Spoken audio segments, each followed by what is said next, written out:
Um, Okay, well, my hat's off to you guys for the hard work you're doing, and I'm going to take my leave. Thanks. Okay, thanks. Have a good evening. Thank you. Okay, I'd like to open the special recodification meeting of the Planning Board of January 31st.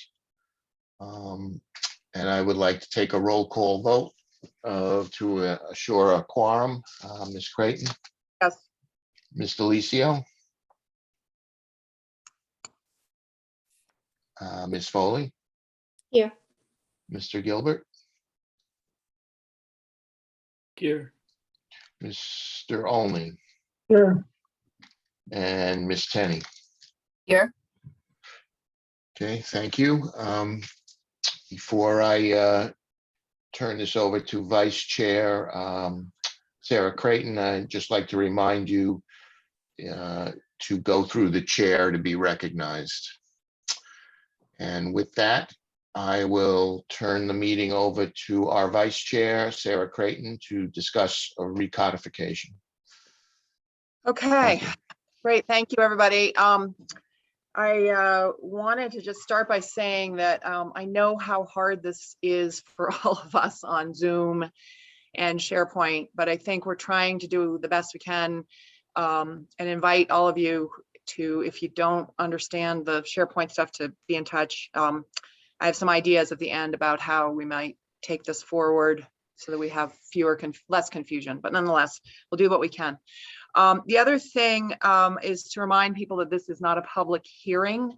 So we're happy to hear from chairs of other boards and maybe from the folks from the cell signaling folks, but this is not a public hearing, and there will be a public hearing currently scheduled for February 28th with a continuance to March 1st, subject to the town meeting being on April 4th.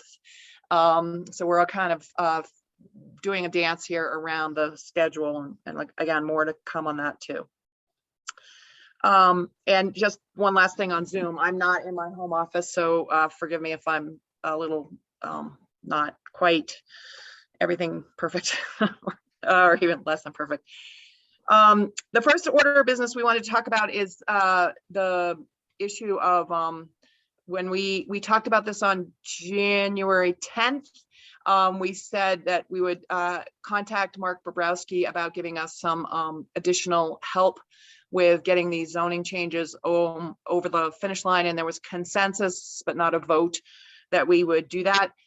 Sue has reached out to him, and in your packet just this afternoon for today's was a very short contract from him that he would give us up to 25 hours, I think at the hourly rate of $250, correct me if I'm wrong, Sue, up to $6,500 for the items that we had specified, which is to attend tonight and 2 additional working sessions, 2 public hearing nights and town meeting, as well as to give us some input on the measures. So that's where we stand with that. And it'd be great to take a motion to approve that contract. So moved. Second. Okay, discussion. I think Christine has now joined us. Sharon, Christine, is that you? Yes, I'm here. Okay. Yes, Mary. Yes, I've had concerns because my name signature is on the original contract that we had a set of deliverables that I don't feel that we achieved. And so I have concerns going into another contract. And I still don't know who kind of released Mr. Bobrowski from that contract and from his terms and conditions. So, you know, again, me being on the contract, my name, I did that on behalf of the residents. So I'm uncomfortable moving forward with another contract. Okay, so right now we're talking about this contract, and we can take up any additional conversation about the prior contact after we finish this matter. Any other discussion about moving forward on the $6,500 proposed up to $6,500? Hearing none, I'll take a vote. Ron, Yes. Chris, Yes. Laura, Yes. Mary, No, Christine, No.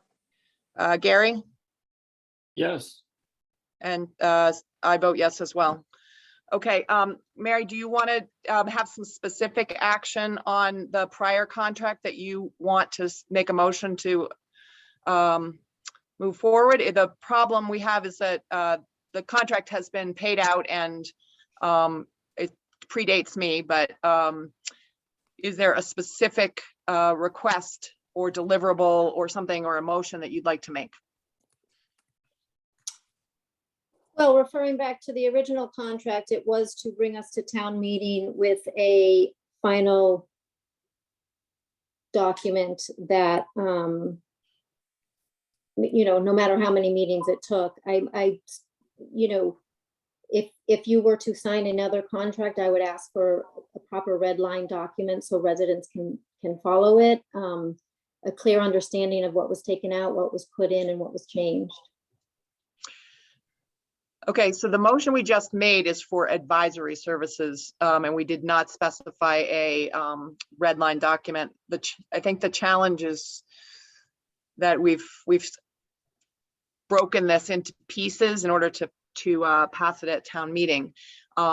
Mary's made a suggestion for the contract coming that we just approved to request certain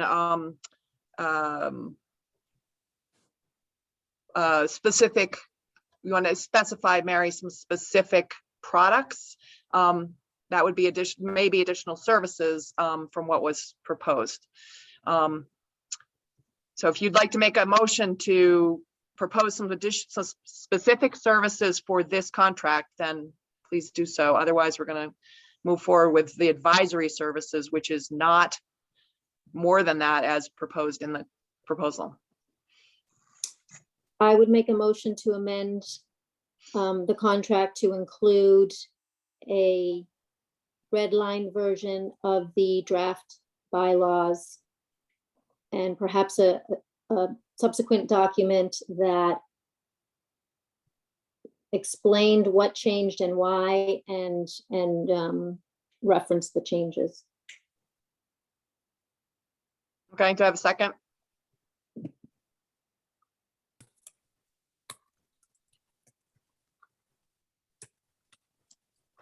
Laura, you have your hand up. Yeah, I'm just wondering if we are making that request for the red line document, shall we go back and ask the attorney to update his proposal and then take a vote on the amended proposal so that we can start with the advisory services, but then get that piece? It's a little hard to vote on without knowing what it entails. Let's see if we have a second first. I'll second it. But several of these items that we're voting on tonight were included in the original contract. So I guess what happened? Where's the conversation that ended and started this new one? The last meeting that we had with Attorney Bobrowski was he was going to see us to the end, no matter what it took, if it took years, and all of a sudden we're here with a new contract. So that's my concern at this point. He said he'd see us to the end, and here we are paying him another $6,500. And this is taxpayer money. We had a contract. It was supposed to take us to town meeting. And if he had a problem with it, he should have said, raved a red flag, white flag, whatever he should have in the middle of the process, and not kept us hanging. I don't think he gave us what he said he would. And Sarah, God bless you, you're doing really hard work that in my opinion, he should have been doing, should have been done. Well, the challenge here is we are where we are, and the contract's been paid out. Whether people have an opinion, it's sort of been cleared. It's been closed. So whether it was done well or done badly is almost a moot point. at this point, in my opinion. The planning board did is- not close this, though. That's my question. Who No. made that decision? The last meeting we had, he said he would be here till the end. The only So- thing we're talking about now, right now, is whether or not we're going to ask him for additional output from this next body of work. That's the motion on the table. So why would we continue with it if he didn't finish the first contract is my question. Why would we continue to pay more? So you've already voted against this. So we understand your opinion. If you have a solution that helps us get additional over the finish line, and maybe your proposal is that we go back and ask him for more under the initial contract, but I think that he spent a lot of extra hours in this kind of debate that was hard to, as my understanding is, hard to get closure. So what we're talking about right now is whether we want to ask for additional redlining in the additional services. That's the motion on the table. Speaking for myself, my feeling is that we may need that, but it may not be, he may not be the right person to do it because he's now, we've made changes and improvements, I think, to the work that was done. There were some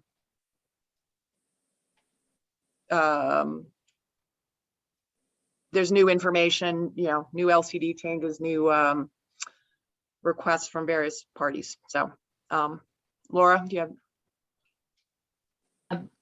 I've heard there are programs, I don't know if Microsoft Word can do it, but there may be a way to do a compare where you feed both the original zoning language through. I know the sections are going to be a little bit, you've already spent a lot of time dealing with that, but as far as the language, we may not need a lawyer to do that. We may be able to just sort of, run one of these compare programs. I don't know what the solution is exactly to that, but it might be an alternative to paying Mr. Bobrowski another service.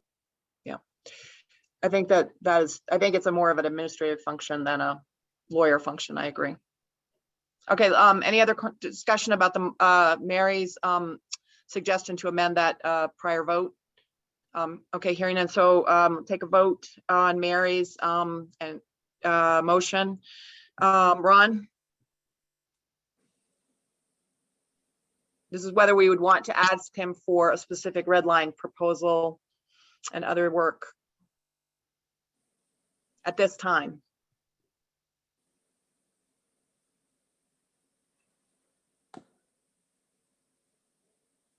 I don't know if Anybody wants Are you gonna roll call us? Yes, ma'am, Sarah? sorry, roll call. I'm calling a vote.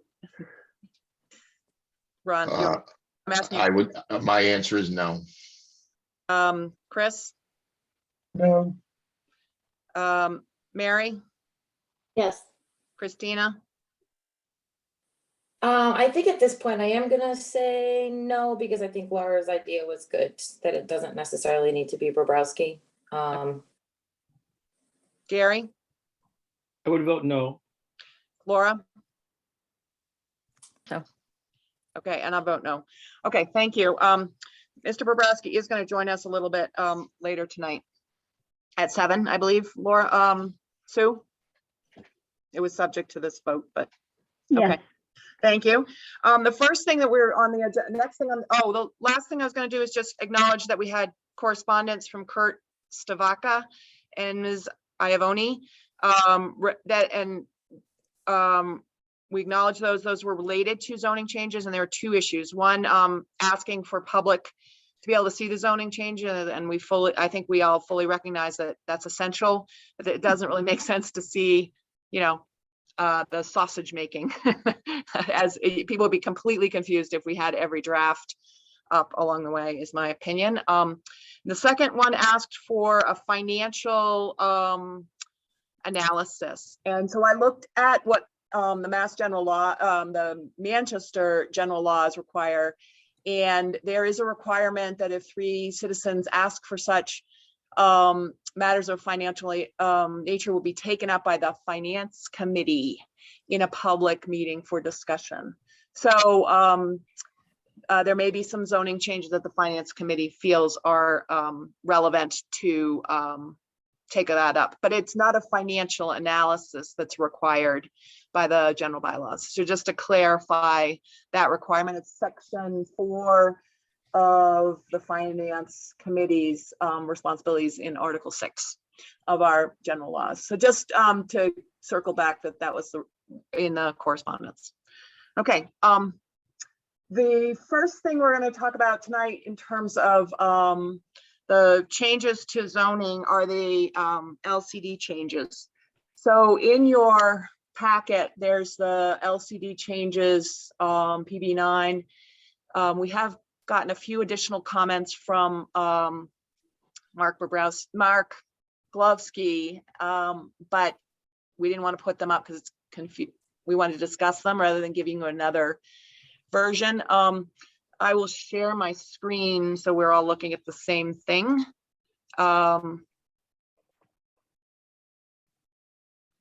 Let's just take it from the top. Oops, sorry. Can you see that? Yes. Yes. Okay, good. Thank you.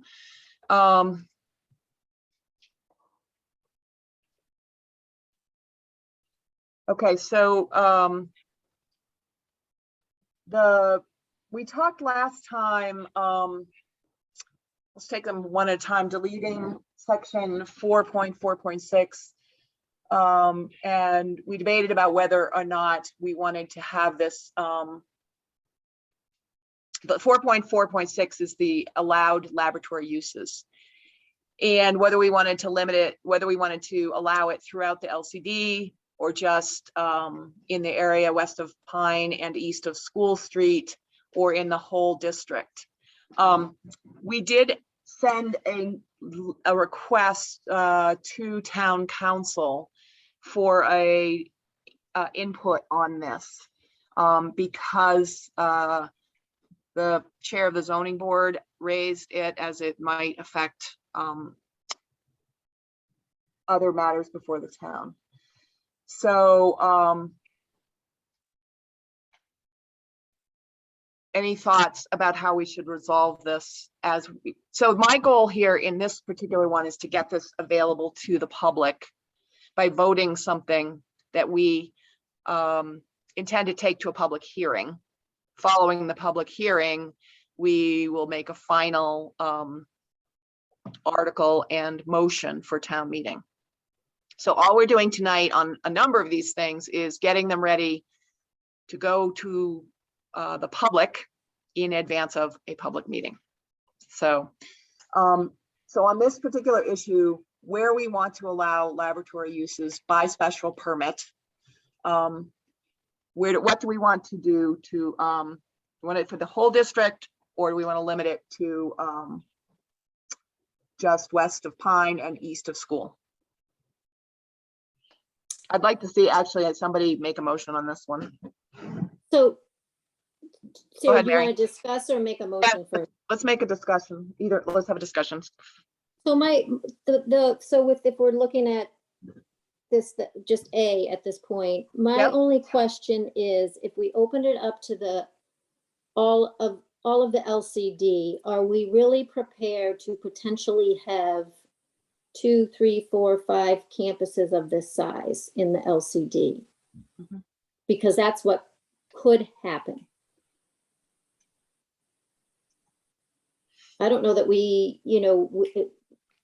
I guess in that sense, I mean, I really would like to loop in this new Water Resource Protection Committee and do some more analysis that way, because I think if and again, I'm all for self-signaling, but I'm just saying if we open up all of the LCD, that means that we could have a handful of these. Worst case scenario. Or best case scenario, whichever way you look at it. Sarah, Okay. can I Yep. jump in here? So this is not allowing laboratories by right in the LCD. It says that we could accept applications for a special permit. And so it gives us complete discretion whether or not we're going to allow 1 or none or 7 or whatever, but they're all special permit. They're not by right. So I don't think we're opening up anything. So I guess my response to that would, having sat in on a lot of ZBA meetings, I think it's hard to deny a special permit if you kind of have all the language laid out in the bylaws saying, as long as you do this, this, and this, and if the applicant is doing that, it's hard to say you deny it. I think it's very easy to deny. You say, application denied.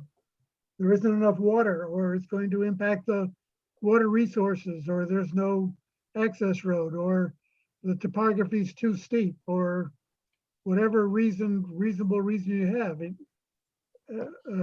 Even an unreasonable reason. There's no appeal to a denial of a special permit.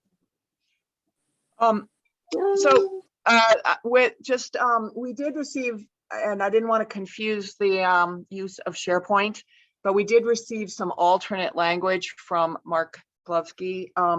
So at this point, I'm going to insert that language here so you can see it and compare. Can you see my screen? Is my screen big enough for you? I'm looking at it on television. So, It's fine, Sarah. okay, thank you. Sorry, Control V. Okay, so this is the new oh shoot, sorry.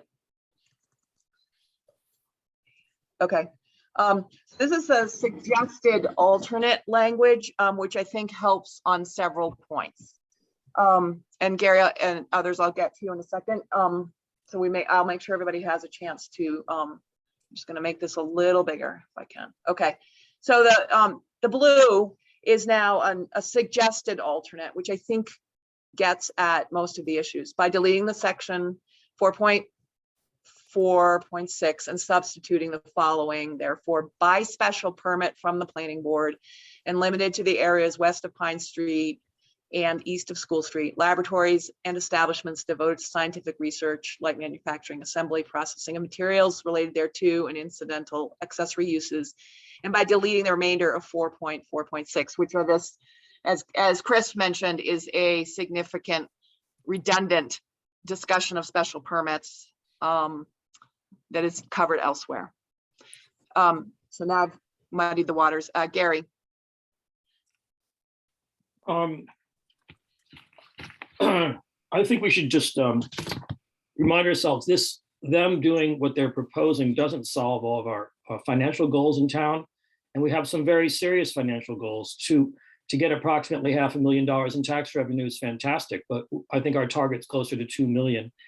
And we have a whole stack of needs financially, and we're not getting there. Yeah, we might very well want to see another facility or them to expand once they've gotten in there for very real and sober reasons. I also don't think, I find it hard to imagine that if the town denied a special permit application, that a court of law would force the town to approve a special permit application. That's a pretty tall order because we're the ones that know our town better than a court of law. And the other thing that's really important, because there's only one shot at this, because of the nature of their potential purchase, it has to fly forward at Springtown meeting. We don't have the luxury of time to have tons of consultants and analysis. We have to use our own professional judgment. That's why we're here. What we have to avoid more than anything, I mean, the biggest pitfall is to be accused of spot zoning.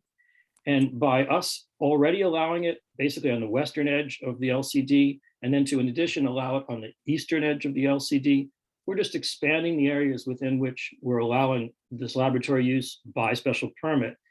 And we're not opening up the whole district. I think that's a real good, safe approach to this. It's a very sober approach to this. That's my take. Okay. Laura? Thanks, Sarah. Just some clarifying questions. One is, I have two. One is, did our town council give us any advice on how to avoid spot zoning? Not yet.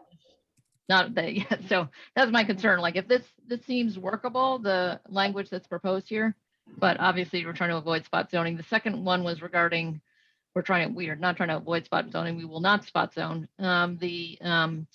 The second one was about the water resources overlay, and we probably have some good information about that already. I mean, can we overlay that and see how those water resource areas align with the east of School and west of Pine Street? And would that inform this at all?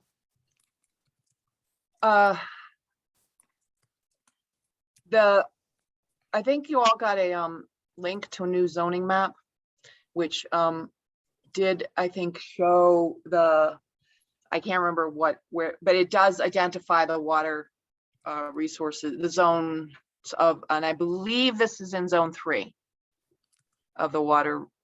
We could pull that up. Maybe somebody could pull that up while we're talking. I don't want to get my screen too sidetracked. But if it is but the water resource district, if this is in it, provides our bylaws do have provisions. Help me out, Chris. There is a water resource district and there's regulations That's in an our bylaws overlay. for that. Okay. Yeah. All right, so if the So overlay, if it's relevant, it's already covered by that. okay, And I would add to that the area off Pine Street is probably more resource sensitive than Way this. more, yeah. Okay. So do I have any objections? I'll just, instead of taking a vote on all of these, we're going to vote this whole thing as a do we have any objections to the new proposed language instead of what was in SharePoint here?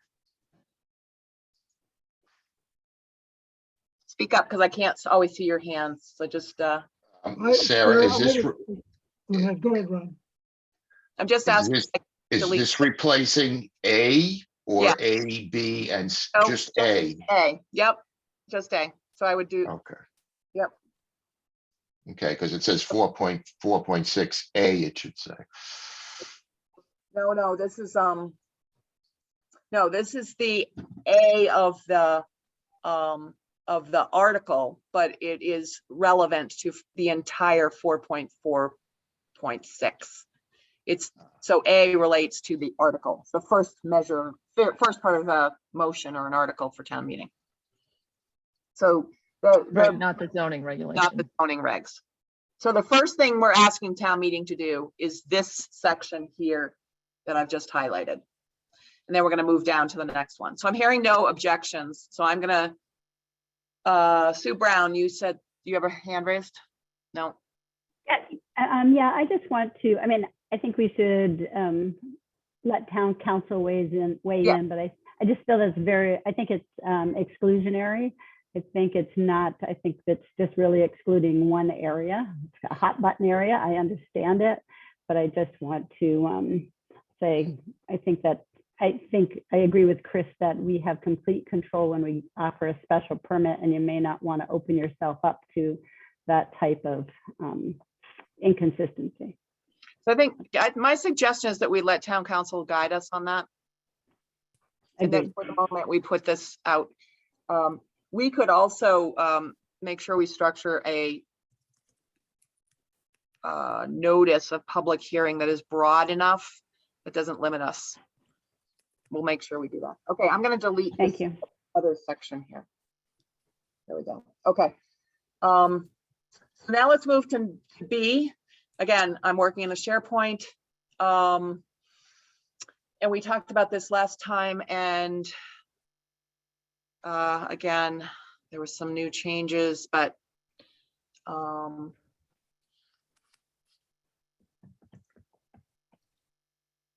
I did find the map if you want to see it on the water resources. okay, can you just tell us what zone that's in? Like it's in zone 3. Yeah.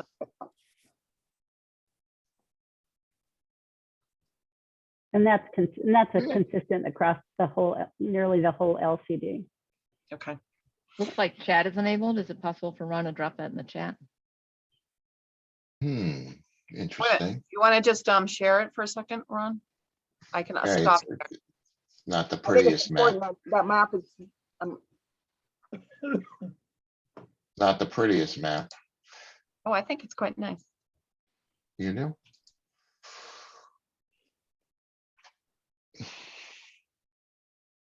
Oh, that's not the one. There's the new one. Oh, I this can is try out to of the, share. I can try to share. That's not This one pretty. works. This one works. well, this is our current bylaw map, so. No. No? I think she was talking about the new one that I have shared with our consultants that's going to go in the new bylaws. look for that. Okay, well, Okay, let's keep going. carry on and I will, I'll check Sue's. Okay.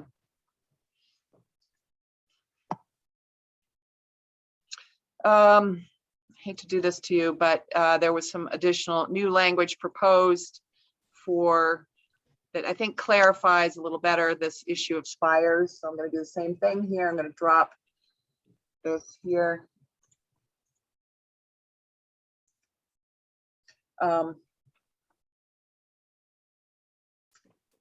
See if I can get them both. So basically, it's just a little bit better, more nicely worded. The first section of section 5.5, in any residential district or the general district, no structure shall be erected or altered so that it exceeds, that should probably say 35. Oh, so the issue here is there's like an ellipse here. So this in a residential district or general district refers to the prior sentence in the bylaw. I actually have that up. Hold on.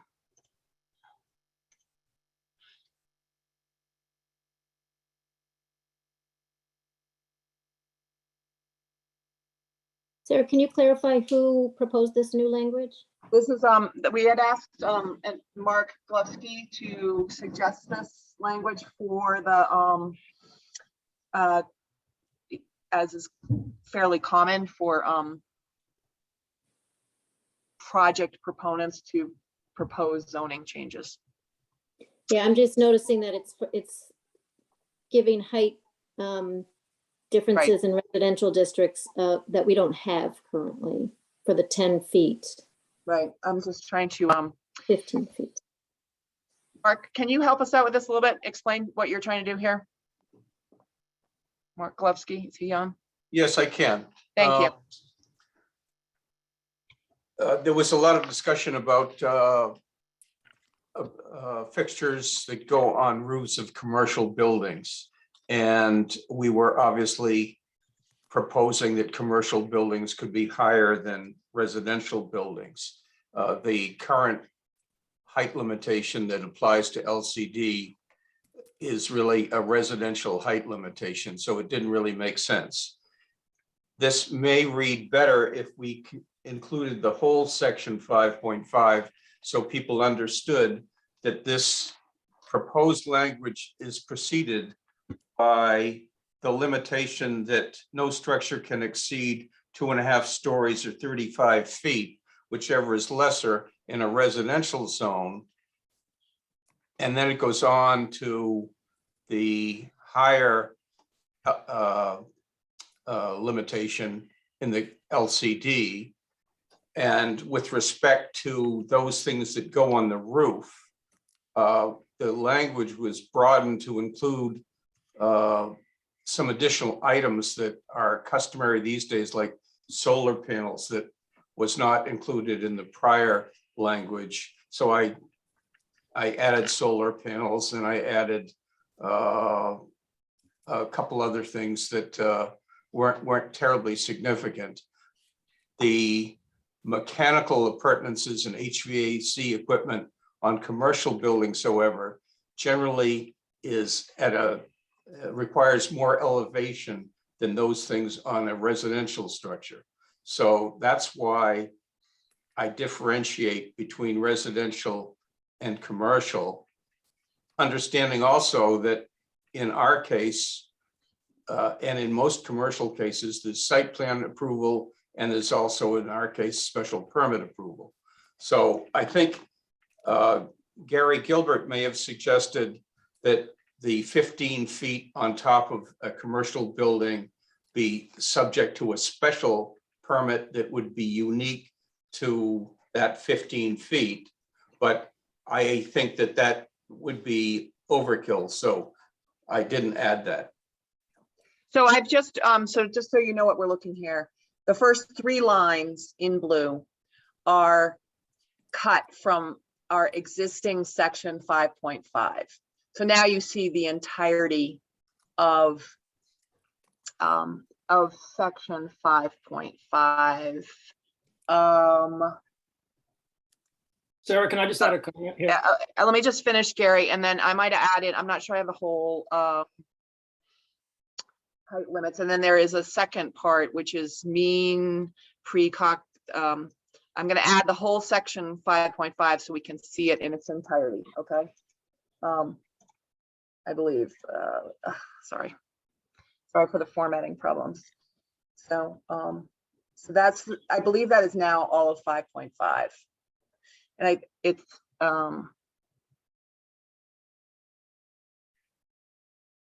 yeah. So the proposed was simply to insert the from in to the semicolon there, but I think it's, okay, go ahead, Gary.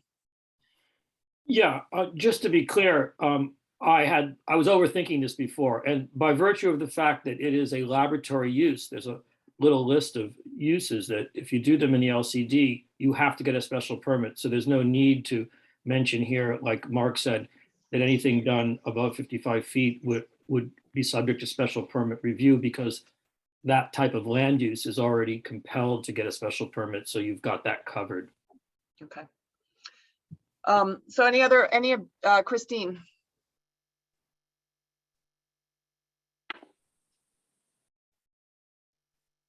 Christina? Sorry, I was muted. So height 5.5 is height regulations. Does it make sense to say small a residential, B LCD, and lay it out so it's not confusing? Perhaps we can ask council to help us. So however, but in terms of intent, do you have any objections to its intent? No, I don't. Okay, Mary? I want to point out that this is, at least for our current residential, so that's all current districts, this is changing what we currently have, saying that people can have solar panels that are now extending 10 feet. Other items that we don't currently have. We currently do the chimney spires and towers. And I know there's some angst currently going on in town with the proposal of solar panels 10 feet above the roof. So we're saying, okay, a house can be 35 feet. Now we're saying with things extending so that it's 45 feet. I think that really needs to be pointed out, and that's a big difference. And I would also like to be cognizant that we're at some point going to expand commercial uses within the LCD. And I'd like a better understanding of what our definition of commercial structures are. And are we just currently going by what we allow in the LCD?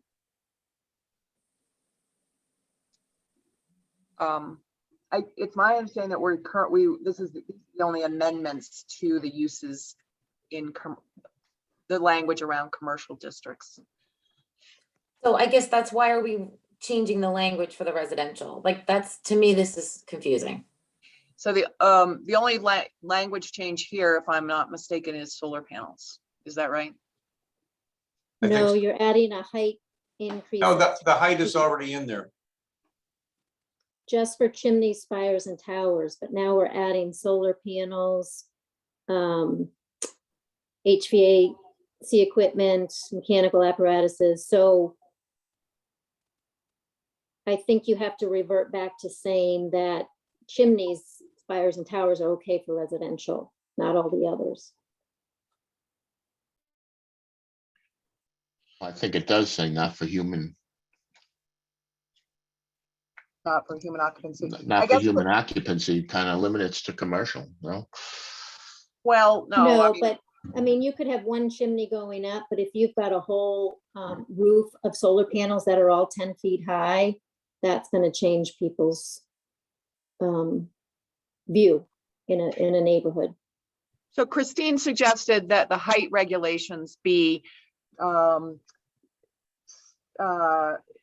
amended to have a residential portion, which is unchanged, and a commercial portion. A would be residential and B would be commercial, that allows for the proposed uses here: chimneys, spires, towers, similar structures, HVAC equipment, solar, mechanical, not for.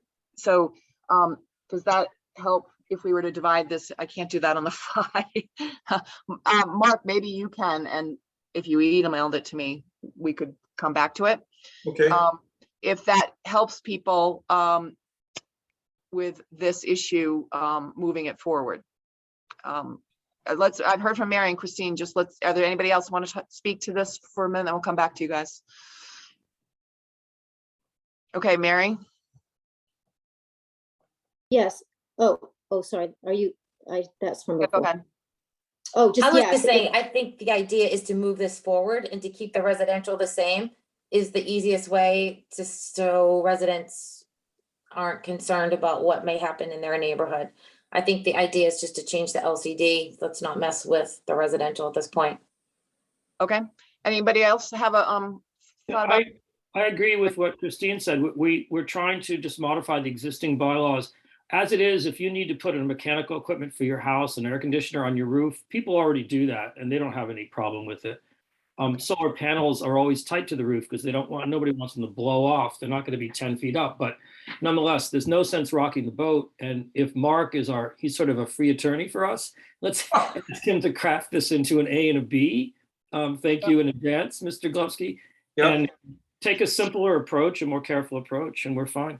Okay, I'm gonna suggest that we ask Mark Glovsky to just do that, and we can email it to us and then come back to him about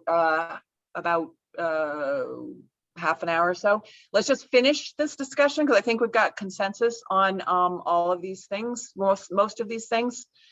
I'm hearing consensus on B, and then the other issues here are C, deleting 5.7.1 and a minimum width at points of not less than 500 feet. I think we've talked about that. Is there any objection to C? No. All right. Sarah, I don't have any objection, but is the article different than what the proposed bylaw in the folder is? This is The exactly, proposed, I'm showing you what's in the folder. okay, because the proposed bylaw deletes all of 5.7.1, not just that one sentence.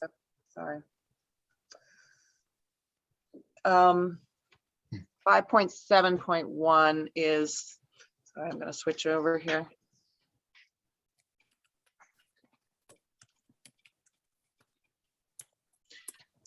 .7.1, I'll read it to you. Each business defined as a single use under one ownership shall be located on a lot of not less than 5 acres and a minimum width at points not less than 500 feet.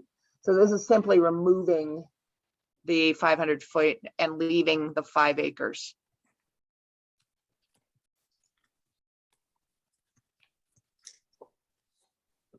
That's good with me. We just want to make Yep. sure that we're correct the Yep. bylaw. Okay, any other discussion on that? Sarah? Sue? Yeah, Yeah, the only thing is, I don't know why you want to limit it to 5 acres. When it's a special permit, I don't know if as they put a campus together, whether that might negatively impact. So just want to be mindful of that. Gary? I'd just point out the 5 acres is really just blows my mind that it ever was in there to begin with. 5 acres is a gigantic requirement for a single property owner.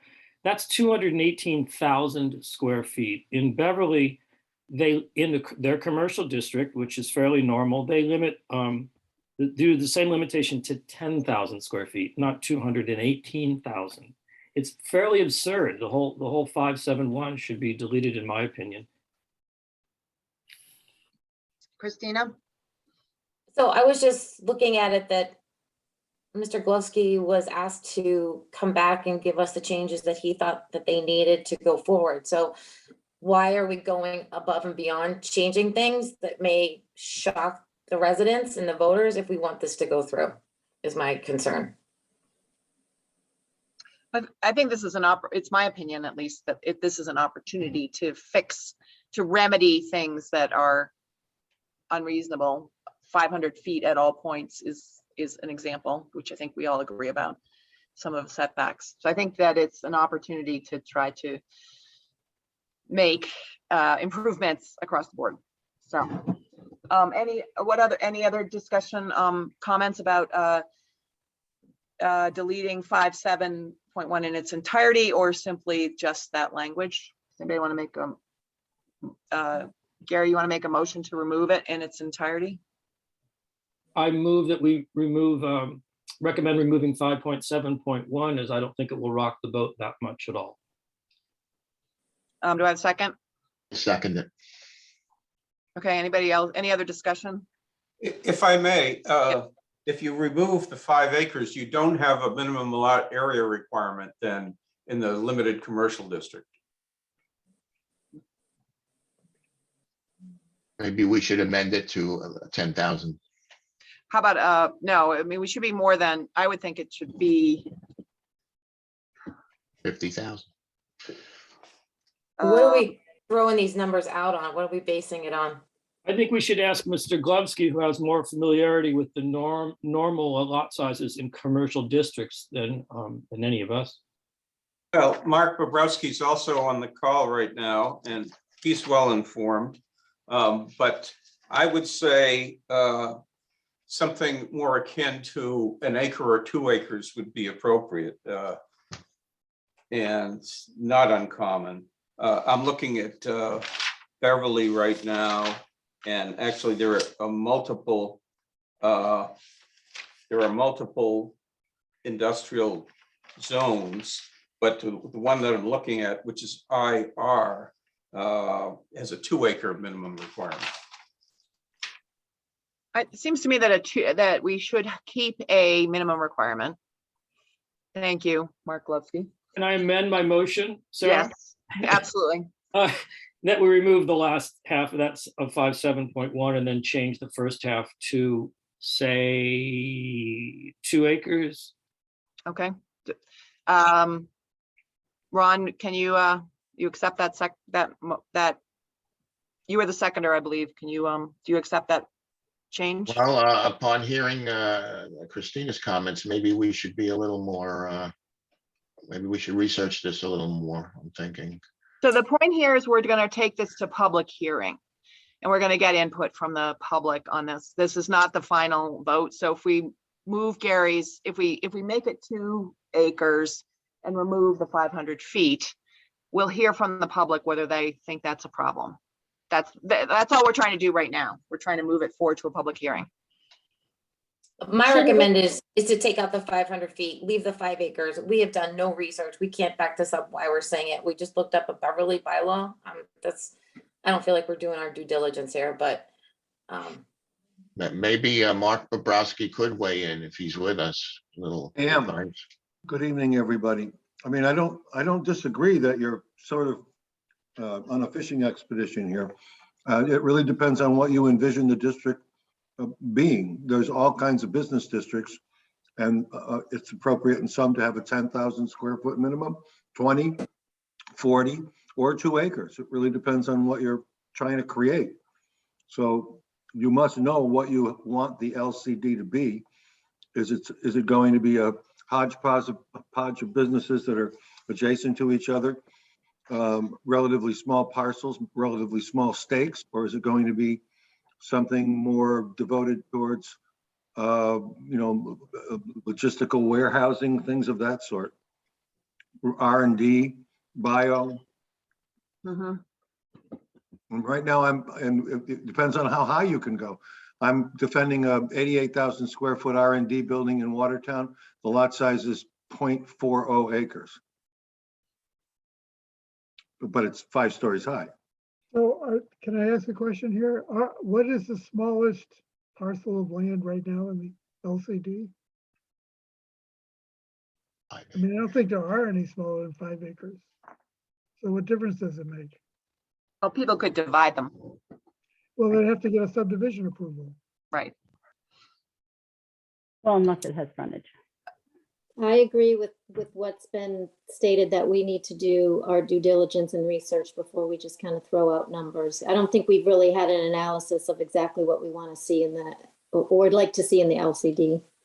Okay. I think that we've had a little bit more discussion.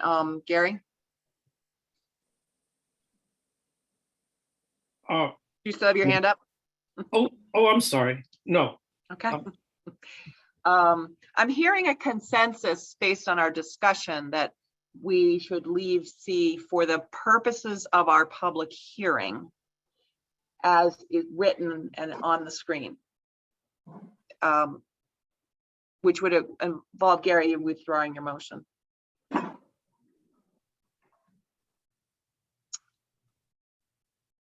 Or- sure. As you said, we're bringing this forward to more discussion, so we can modify it later. Fine. All I right, would- thank you. So we're going to move to D, substituting the maximum lot coverage. Wait a minute. We need to take a vote. There's still a vote out on We have the, he's removed the Withdrew. motion. okay, Sorry, trying hard to get motion. Deleting, we're going to come back to this whole thing once Mr. Glovsky gives us a total package here, but let's get through these sections. Deleting 5.2 and basically it's maximum lot coverage by impervious surface to 60%. Again, don't forget we have special permits, so I think we had talked about this one last time. Any objections to that? In at least again, moving it forward to public hearing. All right, I hear none. E, adding the following to 5.3, except as provided, setbacks requirements were reduced by 80% by special permit from the planning board. Could we hear some scenarios of what 80%, I mean, what would be proposed and what 80% change would be? Where is that getting us?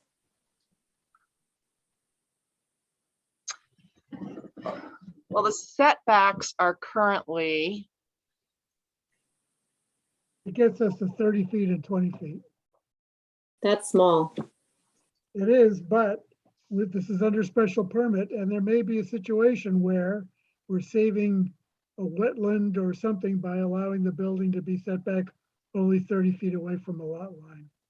So it's just giving us the flexibility. How close does any lot line get to 128? We have to get to that. Right now, it's what, 200 feet?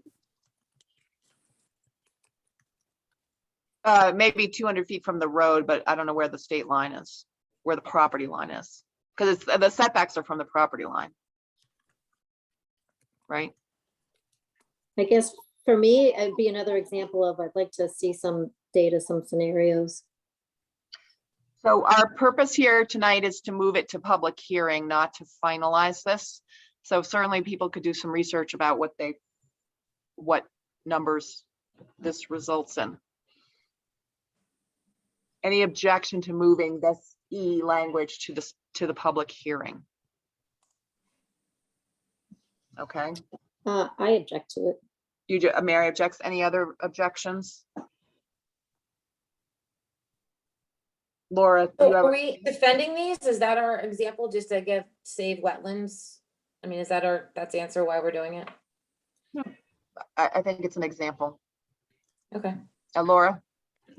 In the setback, I agree with Chris that it's providing flexibility to cite the best project given all of the constraints and conditions. And I'll bring up in the next one about a view shed overlay, but I do think that the setback is sometimes an arbitrary number, and giving us more flexibility to deal with the special permit makes sense to me. Okay. I'm okay with the language because it reads maybe, so I'm fine with it. Okay, and then the last one is F, deleting section 6.2.5 from section 2.5. No part of any parking area should be located within 200 feet of the state layout. And then you can see on the right, Laura, you had some comments about this. So why don't you take? My comments are about a kind of a view shed corridor, and we're talking about it with parking, but it probably relates to building setbacks as well, that there might be different ways to approach this. It could be a view shed overlay from 128. The intent is to protect that wooded corridor that is the approach to Cape Ann. And that can be, natural wooded buffer. It can be topography. It should not be fences and other barriers, in my opinion. But I think that is a real asset, a natural resource asset. And Perhaps the lawyers could provide a suggestion of the best way to protect that still allows flexibility for the site development.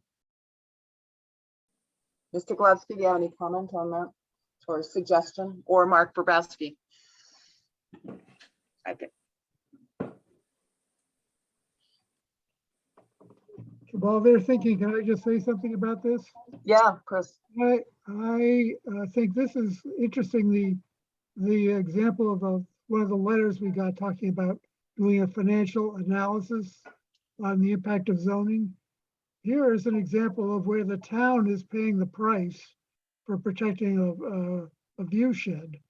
And the price is the loss of potential tax revenue from properties that might be located within 200 feet of 128. I'm not suggesting that we allow it, but I think it should be something to take into account here. Sarah, can I ask Laura a question?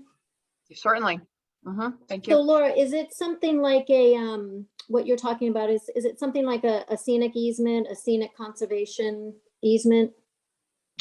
It could be, Mary. I think a view shed overlay is one way to approach it, and I would really look to the lawyers to maybe give us some guidance here. But I think that it is essentially trying to protect a view shed that is both a natural asset and an economic one. As you come up to Cape Ann and you drive through that wooded corridor that appears undisturbed from 128, I think that's part of the reason that people come up here. So I think it both has economic and natural resource. Yeah, impact. I agree wholeheartedly. I think we have to protect that now. Could we amend this section somehow, saying no part of private parking area located within 200 feet of state Route 128 could be amended except by special permit? I see Attorney Golovsky has his hand up. Maybe you can give us some Mr. suggestions. Glavsky, go ahead. Yeah, my hand was up only to point out that this relates to parking and not to buildings. So we're already saying that buildings could be 100 feet from that line, or that could be reduced. Parking, which is obviously not 55 feet high, or parking areas on the property, would be pretty close to the ground, and I think would have a relatively insignificant effect on the view corridor as opposed to buildings. So I don't know why this is so critical. Obviously, during the planning, during the permitting process, this issue can be addressed.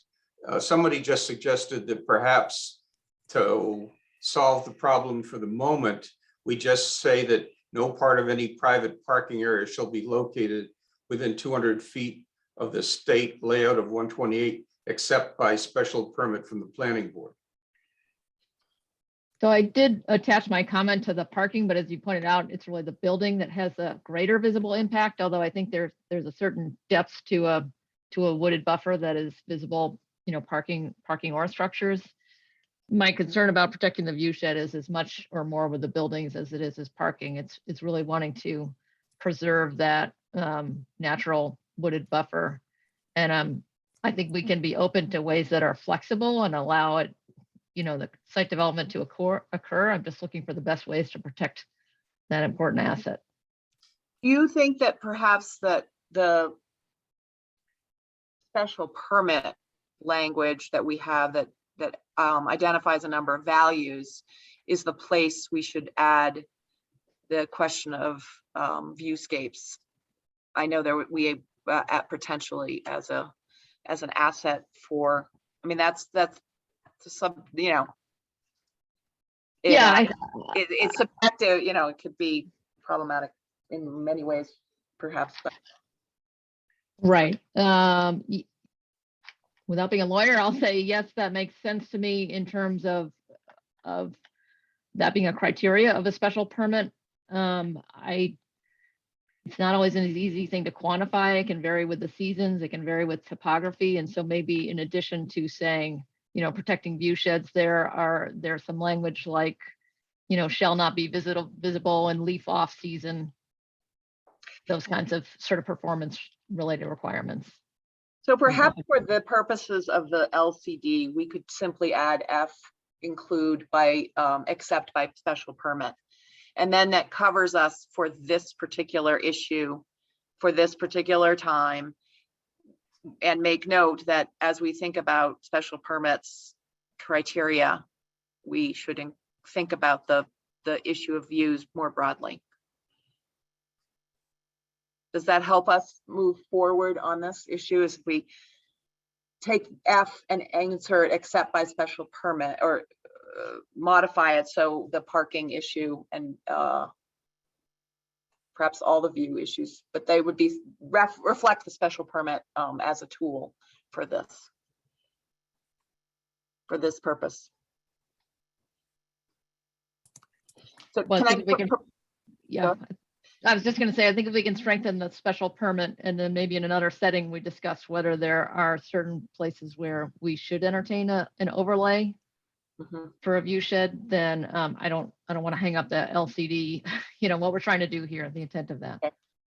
All right. I think we've got consensus on these issues, more or less, I hope. And I'm going to ask Mark if you could pen them and send them to me on the town email. I will share them on the screen a little bit later in the meeting, and we can hopefully get a vote to move it to public hearing. Okay, I think I got everything that you want me to do, Okay. and I So will go to send the that to drawing. me, and I will work on getting that up on the screen. Okay, because I'd like to, we have a lot of other things to cover.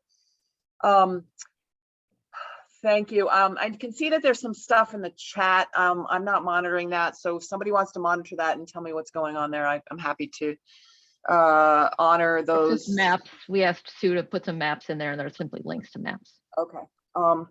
Great. So Sharon, we're going to come back to this issue and take a vote. So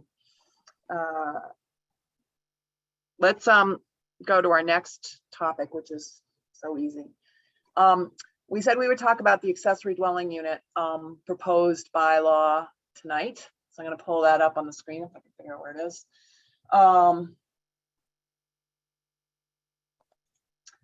Gary, do you want to start explaining what has been modified? Just to remind people, this was voted, well, discussed with considerable input back in January, I believe. Prior to Laura and my joining the board. I'll pull up the latest version here in a second. Gary, do you have comments? Do you have my yellow highlighted version? It's pretty self-explanatory. We could put on the screen. I'm not sure I have your Excel. Can I have share the- the screen? No. I think it's in SharePoint. Oh man, this take out this part. I'm gonna have to.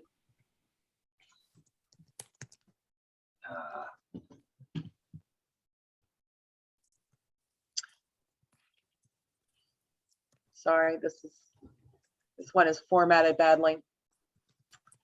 I have it open on my desktop. Okay. You want to share? I'll give you.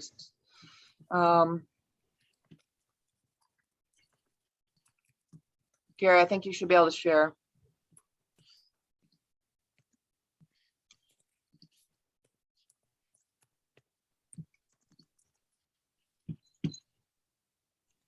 I don't know what you can see, but can you see the document? Yes. Well, let me just give a preamble to this, that there was public discussion, obviously, and when we made our vote of the planning board, and we were all listening, and because we're trying to make this the best we can. So we wanted to suggest tweaks, changes, maybe better wording, and some more restrictions, basically. And that's what we did. This is overall slightly more restrictive than what we had proposed. The biggest change, and so we made these suggestions for the benefit of the planning board to then vote on, which is what we're doing now. So I think the section number goes to 9.1, but the biggest thing is that the state came out with a definition and some rules regarding accessory dwelling units, and we decided to reduce the maximum size from 1,200 square feet to 900 square feet. We may want to revisit that later on down the road because, you know, older people retiring, hard for them to fit into a 900 square foot apartment if that's what they want to do. But that's the biggest change. Some of the other ones were let's see, that we're requiring, we want to make it crystal clear, you know, in District D, that basically people get 2 units at most. They don't get 2 dwelling units and a accessory dwelling unit. We limited the number of permits to 20 ADU permits per year, not including anybody who wants to be grandfathered in, anyone who can prove they've had something, because we know there's quite a few scattered around town. Would like to encourage any of those to join the program and become a legitimate house with an in-law apartment. But as far as new applications, we thought it might be much more comfortable for people to see a cap. As I've said before, history proves that you don't really see maybe a dozen, 8, 15, somewhere in that range is sort of typical of these units. The West Coast, it may be a bit different, but you don't see that many per year, and I really don't expect to see that many. So 20 is a much more comfortable number, and it's just a cap. And over time, it can easily be modified once the law is in place. Let's see. We finessed, we believe, the terminology about leases, and let's see. And even if you're letting your cousin Mary live in your ADU, we're basically asking that people have an agreement with them so that we have on record what's going on in the town. Because some people will not be renting them. And that's fine enough, it's fair enough. We made it clear about the parking that they basically, and we've said this before, I believe, that our intention was that if they're required to have 1 or 2 spaces and then they want to have an ADU, they have to have 1 or 2 spaces plus 1 for the ADU. And we think that that's going far enough with regards to parking. Let's see, we asked for a notarized affidavit attesting the owner will occupy one of the units. Let's see, what else?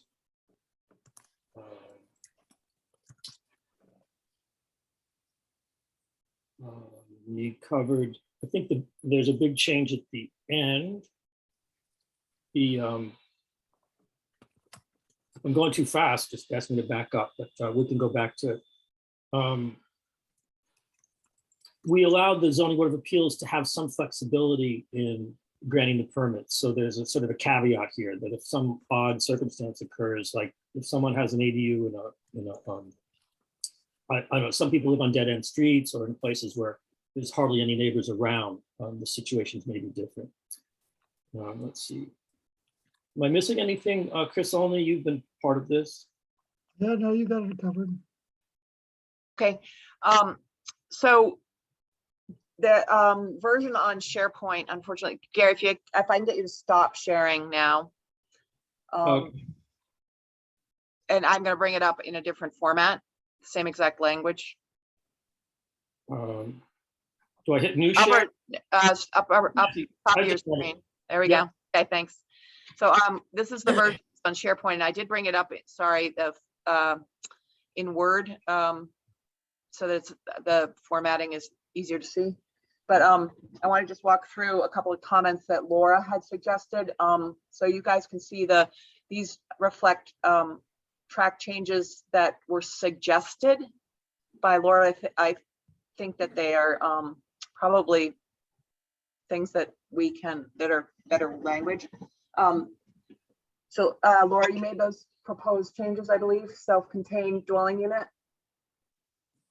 Yes, simply referring to other ADUs. Right. Not trying to change the intent at all, just trying to get more specific. But if people feel like it's, causing heartache, then these are just suggestions. There's one that I want to, there's a couple that I want to get to that are more substantive, and many of them are just clarifications. Take them or leave them. So that is subordinate to the primary dwelling when in its appearance and position relative to the street and occupies the same lot.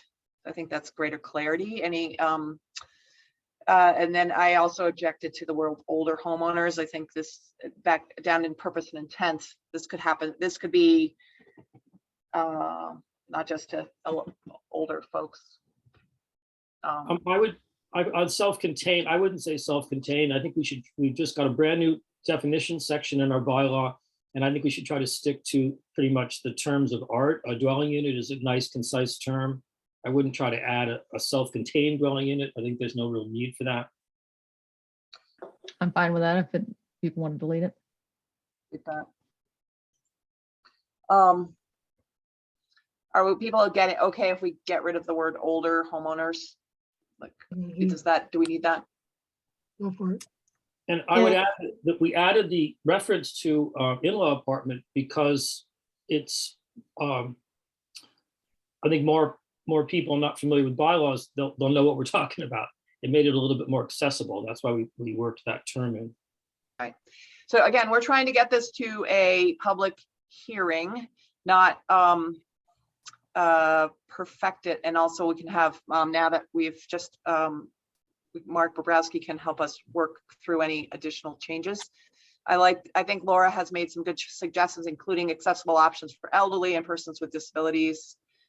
These are the purpose to create a look and scale of a single family residential character resisting neighborhoods while encouraging preservation of older housing stock, and to offer environmentally friendly housing choices with less average space per person and smaller associated carbon footprints. Any objections to those? I see your hand up, Christina. No, I don't have any objections to those. Okay, Mary, your hand up. Yeah, I just, with some of the wording, I want to be clear. I think the number one, saying comfortably in their homes that they may otherwise be forced to vacate. I mean, it sounds like somebody's, kicking them out. I don't think that's appropriate. I want to be clear also where it says for the elderly and persons with disabilities. I mean, I don't think these are going to be ADA compliant by,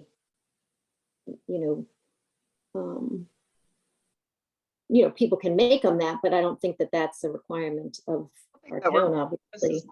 Isn't this, don't forget, this is purpose and intent. I personally think I agree with you on the part that's been yellowed. It's a little,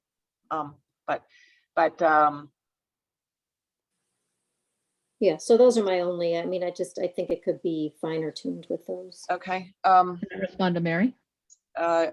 Yes, Laura, go ahead. Mary, my point about the persons with disability was not to say that this is a code requirement or requirement of any ADU, but that we are encouraging housing types that suit people with disabilities, including the elderly who are often becoming disabled. Sarah Melish, do you have a comment on purpose or? Yeah, the issue I wanted to raise was that the current ADU bylaw requires 4 parking spaces for an ADU and a primary residence, but our 2-family residents only require 3 parking spaces. And I think we need to bring that into line. Okay, I think we specify that later. Let's just Oh, keep going thanks. here. Sorry. Okay, that's fine. So the under, so accessory dwelling units. This starts to get into the substance of not just the purpose. Will be kept small in size. Will be, the question is that, do we need that word in, Gary? We owner occupied. I believe we can take that word out. Any objections to removing that word? Will not be held under separate ownership and will not be rented for short times. Okay, then use regulations, as Gary. I have some questions about that.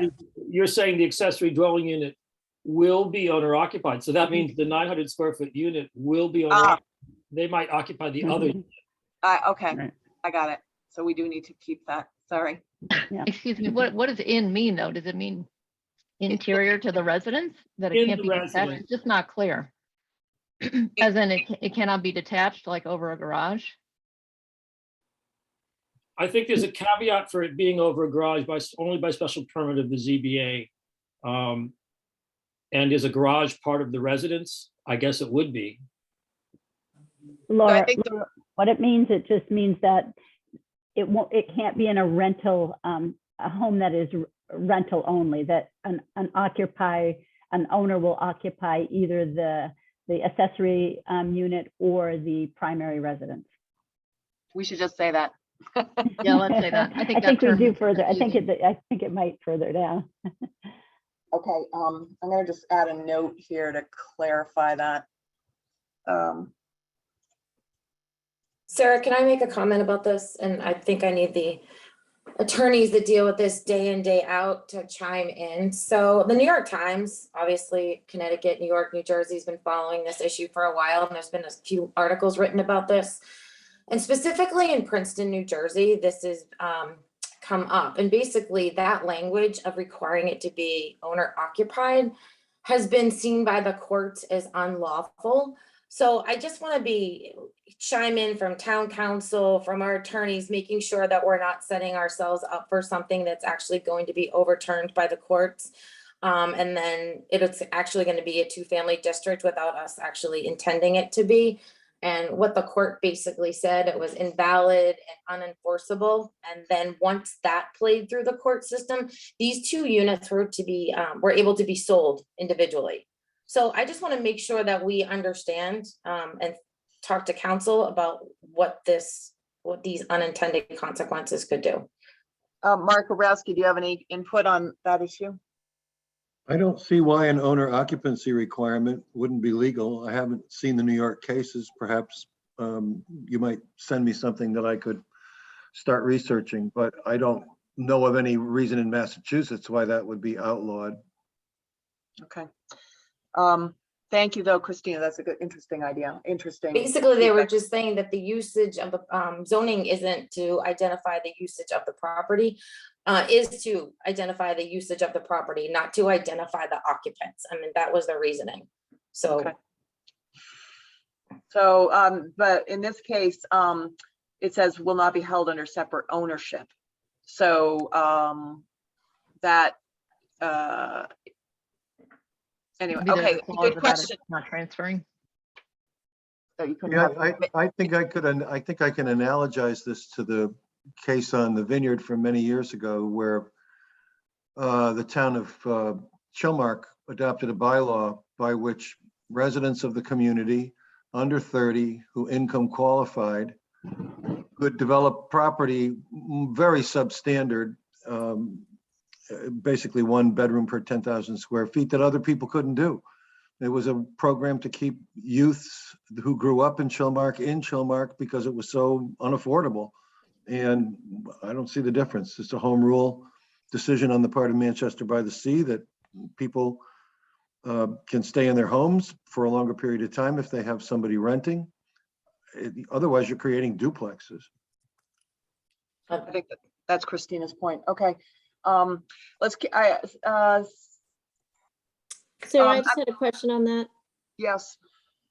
So the one that says the owner occupied, because later on in the document, it says that for a period of 6 months, it should be owner occupied. So my question is, and maybe here, maybe further down, does that mean that they could then rent the owner occupied out for 6 months and now you've got 2 rentals for 6 months?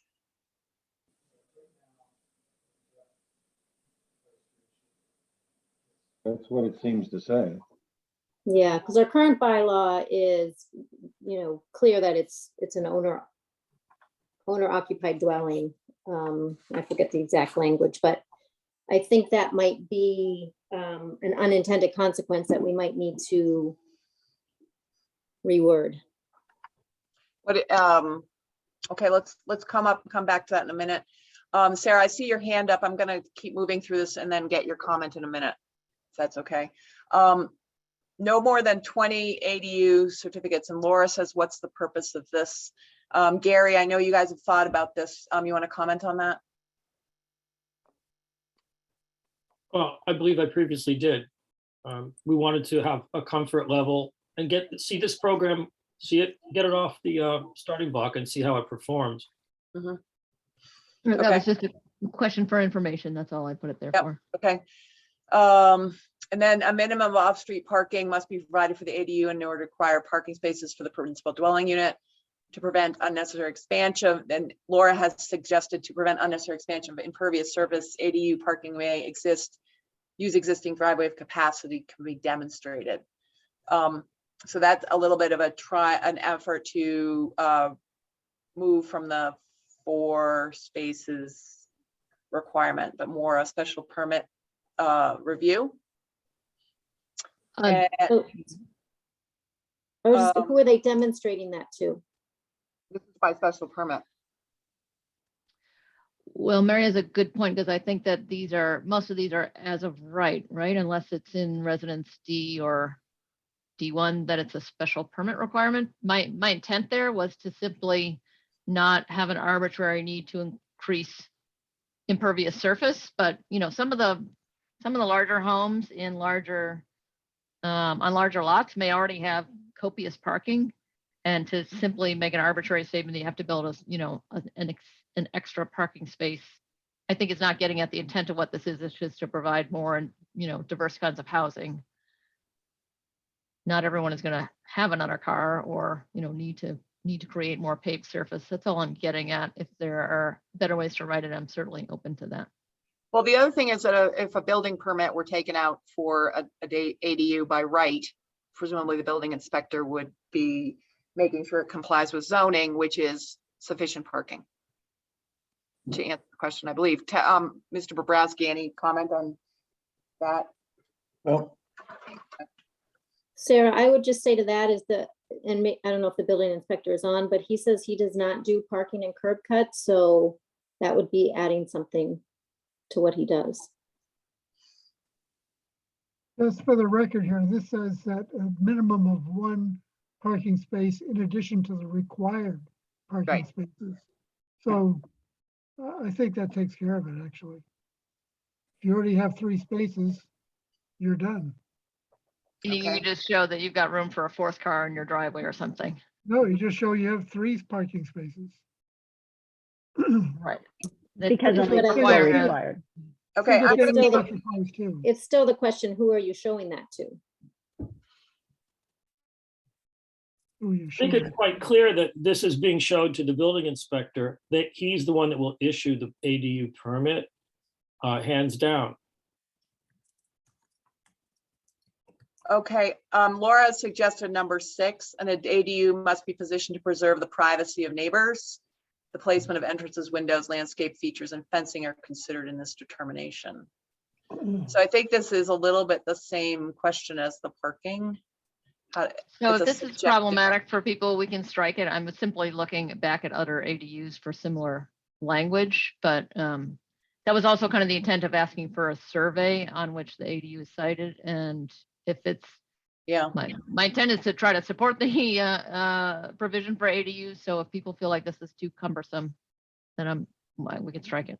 I would say it goes in the direction of being a bit onerous, but I'm not against having language where we suggest things. A lot of times, if you just suggest things to people, they will try to accommodate the town. Can we So if there's a way to just work that in the purpose, maybe, I don't mind mentioning it. Yeah. Mm-hmm. suggest that we make that should instead of must?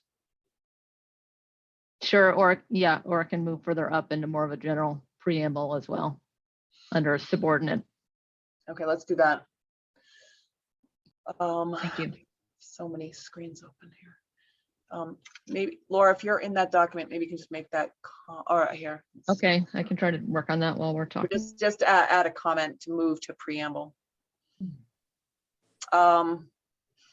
So I think the notarized affidavit should be submitted attesting that the property owner will, so the question is to whom, I think, again, there. So to the building inspector.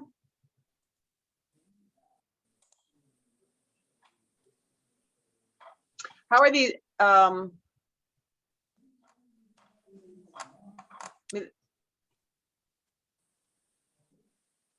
Sarah, I'll throw out there that with this bylaw and with other proposed bylaws, we're putting a lot more onto the building inspector, and we have a part-time building inspector. I think the town really needs to look at, with all of these changes, that we need a full-time building inspector. So I don't even know if we've had that discussion. So I think a building inspector's capacity to handle our zoning is probably out of our scope right now. So I want to keep moving through these changes. Could I comment on the survey, or that's extremely onerous to ask for a survey? Those are $1,500 to $2,500, and you do those if you have a serious conservation commission issue, or that's a huge ask. So again, Gary, I was, if we were envisioning a detached structure, you know, where you're building a freestanding structure or connected by a breezeway, then I think that That would be makes sense to have a within, survey. If you're talking about making a, you know, apartment inside your existing house, then no, you don't need a survey. so that the discussion of the ZBA they would be able to ask that if so, that kind of a situation ever occurred. So can I strike that? I think that I'm, Yeah, you can strike okay. that. Special permits, Can okay, I, Sarah, can I just ask a quick question on this Absolutely. transfer of ownership? yeah. When it says an ADU new certificate is envisioned, what does that mean? They have to go back through the, you know, make sure all the buildings owner, all the provisions have to be checked? I believe, Ron, the intention is that the building inspector would then review the information they have on record, and the names would be changed. So the people who are responsible would change, but they wouldn't go and re-inspect. There's no need for that.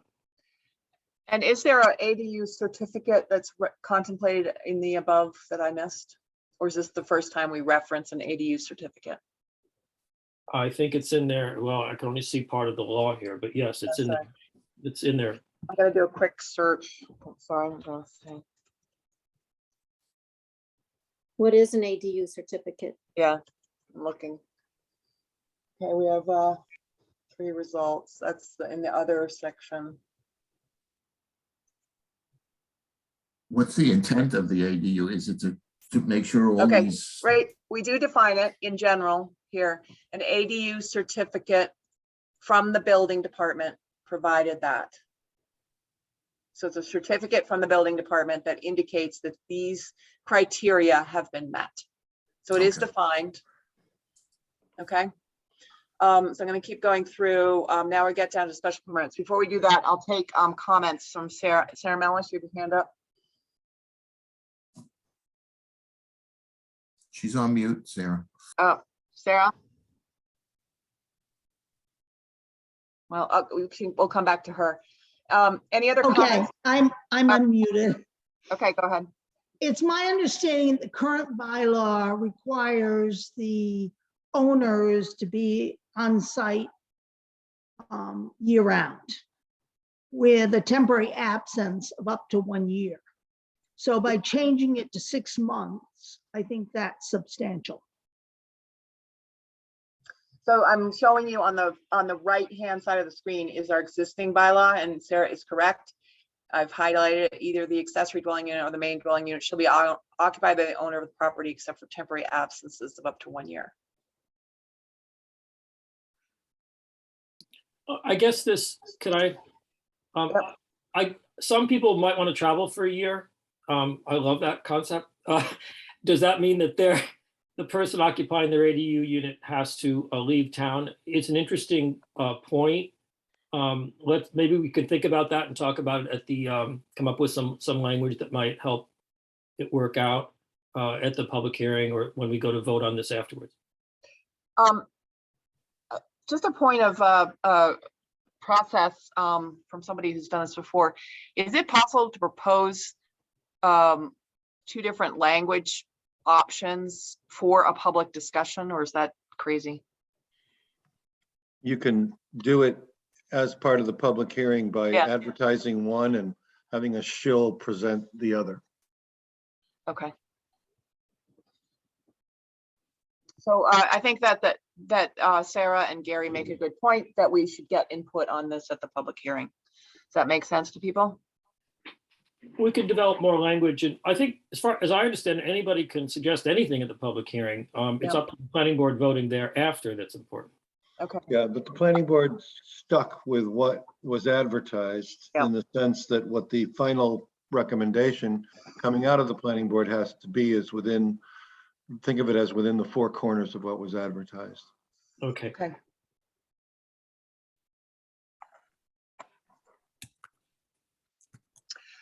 Mary, other comments on the general requirements?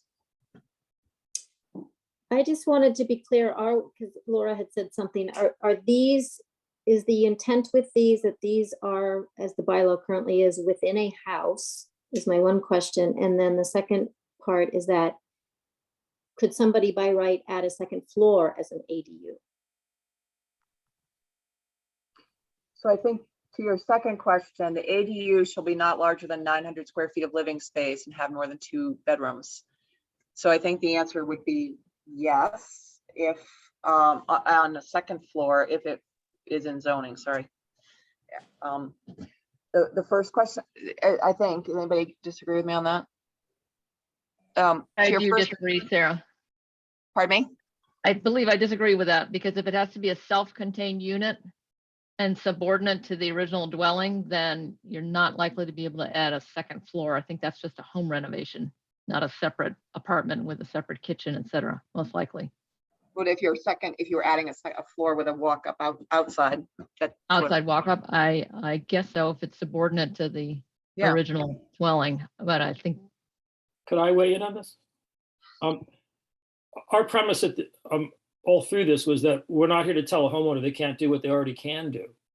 Any homeowner can go up 2.5 stories and they can have a footprint up to the maximum allowable in town. We're not taking anyone's rights away with that regard. If they add an addition or go up 2.5 stories, so be it. Plenty sure, of it's people just an do it. addition, right? And where you put your ADU is up to the homeowner's discretion, as it should be, because it's their property. And are these within a housing unit? So these, we're not talking detached units anymore. We specifically addressed that under the special permit section. The zoning board of appeals in some instances can grant a special permit, and that's, in my mind, largely targeted to some people who I know in town who have beautiful ADUs in the garage in the back part of their property already. And the ZBA may say, that's fine. You know, it's, there's going to be situations where that they may allow it. Okay. The answer to your question is, I think that if it's that the special permit, which we haven't gotten to yet, would be the case if it was a detached. Okay, Christina, another comment? So I guess maybe I'll wait till the end, Okay, to that point. Oh, wait. thanks. I'm sure that people have general comments too.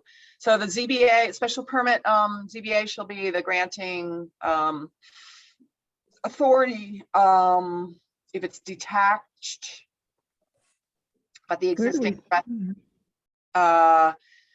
residence has been in at least 1 year, has already existed within all the setbacks, complies with location and so forth. To construct any ADUs in residential districts 1 and 2. And to construct a unit entry that is not in compliance with section 8.1.2 above. And we need to check that against our new numbering. That's an old numbering. Can somebody just tell me what were we referring, Gary? What's the content of 8.1.2.5? These are meant to have discrete entries, and it gives, I think, we have a quirky town with quirky buildings. It gives some latitude to the ZBA because they see some pretty quirky buildings. That's what the intent of this is. Even RD1 and RD2, it gives latitude if you've got this inconspicuous lot, a situation where there's no impact. Okay. And then allow for the use of ADUs in existence more than 1 year, shown to be in existence for more than 1 year prior to the enactment of this law. So I think that's okay. And then the ADU shall terminate under the direction of the building inspector if the terms of the bylaw are violated. Okay. So I think I want to at this point. So are we encouraging? Hold on, Christina. Okay. I just hear I'm sorry. from Sue Brown, we haven't heard from you yet. Yeah, sorry, this is just specific. I wondered, it says to construct a unit entry that is not in compliance with the section 815 above. I don't know what that unit is, but do you just mean to construct a unit that is not in compliance? In other words, if you can't comply with the above restrictions, then you have to apply for a special permit. Are you specifically talking about an entry door there, Jerry? I think if someone needs to make a new entry door and it may have to face the street, they should, our thinking is they would be held under scrutiny by the ZBA, similar to what they already do for Residence District D. Okay, so that answers my question. It was all about the door. That's good. I was trying to find Fine with me, but I just found it to be.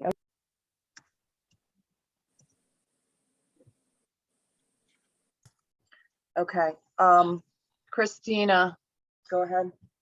I'm just trying to get a pulse. Are we trying to encourage freestanding units that are separate? Because I envision applying for a permit for an accessory structure, it being there for a year and then converted to an ADU. So are we encouraging that, discouraging that?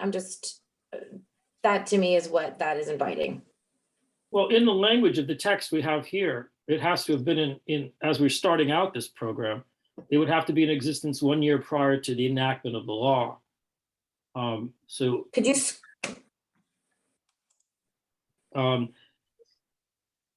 And people may want to change it later in time, but for now, these things have to have already been around. And we have a lot of ones that are grandfathered in town. We'd like to see them become legal. Okay. Laura. Can we, under the general regulations, say that the special permit is required for detached ADUs? I don't think we're trying to disallow them, but it's not reading clearly enough to me. And since I don't understand what 6B means, will be in owner occupied residences, I think it would be helpful to state it more clearly that detached require special permit. I believe we do under the first item under Zoning Board of Appeals special permit. We refer to existing detached structures. Existing, but I'm talking about new construction, detached. So Oh, I think I can ADUs. answer that, Laura. Okay, When we first proposed this, there was a lot of fear that the town would be overrun with hundreds and hundreds of separate little structures. And that's not really what we intend here. So we decided just not to allow that for now. And if it happens in the future, we can amend the bylaw later. If there's demand so even for with the cap, we're not feeling like that's enough of a cap. I mean, they don't work everywhere, but where there's a place to put one, you can design it quite compatible, if you have a large enough lot. But if we're going to do that, we should, I'm not sure we need to disallow it by, verbatim, but perhaps we'll allow it through special permit review. But what do others think about that? I'm really sympathetic to what you're saying, but I think I respect people wanting to have a comfort level with a new law. And I think this is a really well-written law that covers a lot of topics that a lot of other ADU laws don't even hit on. And I say we get this up and running and consider that kind of a debate later. I do want people to feel comfortable about this because I believe it's a real plus for the town. So then maybe we can just clarify that it's an attached structure or I don't know. I think leaves a lot to be interpreted. I'll leave it at that. I'm going to just speak on the issue of the 20 per year and suggest that we give a grace period of 2 years for existing ADUs to come into compliance, because for sure there already are, and that should not be part of that. Existing ADUs should not be part of that cap or something like that, because there are significantly more than 20 ADUs out there. I believe we did that. I believe we did that explicitly in here. It's okay, so new. As many of them as they want. 2 years makes sense because some people may not get around to it right away. Okay, okay. My concern is except for ADUs proven to be in existence prior to the enactment of this law. Fine, okay, withdrawn. Sarah Mellish, you have another comment? Yeah, so one of the issues the ZBA has had is with people adding quote unquote ADUs for employees employed of the employer. And as part of this new ADU bylaw, are you looking to eliminate that? Because we feel it's been perhaps outside of the intent of the original law. Can we specify who you rent to? Who somebody rents to? Mark Actually- Bobrowski? You can limit it to things like a family member. You could also limit it to somebody who qualifies as a lower or moderate income household. I don't think you can limit it to people who are not employees of somebody. No, Yeah. our bylaw specifies that you can create an ADU for an employee of the employer that resides on the property. Like a It was- caretaker. It was originally intended to be for the large estates with caretakers. Yeah. You But can do what that. we're seeing is You don't want. it's being used for family member ADUs without an employment contract.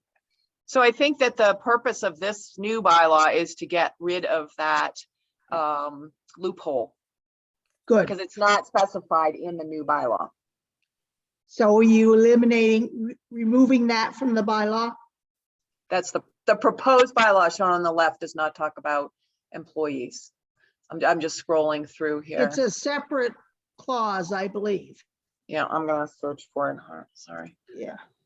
Well, Yeah, as I the read- intent was as I to read the remove new that. bylaw, it allows anybody to be a tenant. Right, but what we're seeing is we've had 5 or 6 in the last year of employees, and they're clearly not employees. Okay. My feeling is this law eclipses that law. That law is sort of an archaic law. We already said it, it's from caretaker days and such. Right, I mean, there have been cases, and there have been sad examples in our town where Frances Caudill, she's an active woman in our town, had to hire an attorney just to move into her garage so her lovely daughter and kids with 2 kids and husband could live in the main house. And it's a wonderful way to age. But should she have to hire an attorney? She doesn't have to prove that she's an employee of her daughter. I'm just asking for the existing segment of the bylaw to be eliminated. Okay. I don't see it in the existing piece, but we'll check that. Thank Thanks. you. Okay, I'd like to, we have a lot we still want to do tonight, and I am tired, as I'm sure everybody else is. I think we've gotten a lot done tonight. We're going to come back to LCD in a minute. I think I'm going to jump to the bigger issue here, which I think is on the minds of some of the members. So I'm going to hit it head on, which is, do we want to move this to a public hearing? I'd like to have a motion that we are moving this a draft, which I think we need to finalize at our subsequent meeting. But I'd like to have a motion that we are going to move this to a public hearing with a draft to be finalized at our next meeting. Do I have a motion for that? So moved. Second? I'll second. Okay. So let's just talk about whether we're going to move this to public hearing. Is there any other discussion? Sarah, I'd like to just make a point with that, Yeah, sure. that if we bring this to public forum, that we have some sense of how many ADUs we currently have and what the, potential impacts or, to schools or services or anything would be. I mean, I think we have to be prepared to answer those types of questions. And Can I just speak to that for a second? Existing ADUs exist. So I think the extent of our impact is 20 per year. right, but I'm trying to understand how many we currently have. I don't know. But they already exist. Some of them might go away if they have to get a permit. No, but I So- know, I'm just trying to understand how many we have because somebody's saying we don't have enough. So I'm just trying to understand, how many do we currently have throughout town? I'm not, Sue, do we have any data on that? No, I'm not sure how we would figure that out. But if certainly, Mary, if you have some ideas about how we would do that, then certainly could do that. I'm not Christina, comments on the motion on the floor?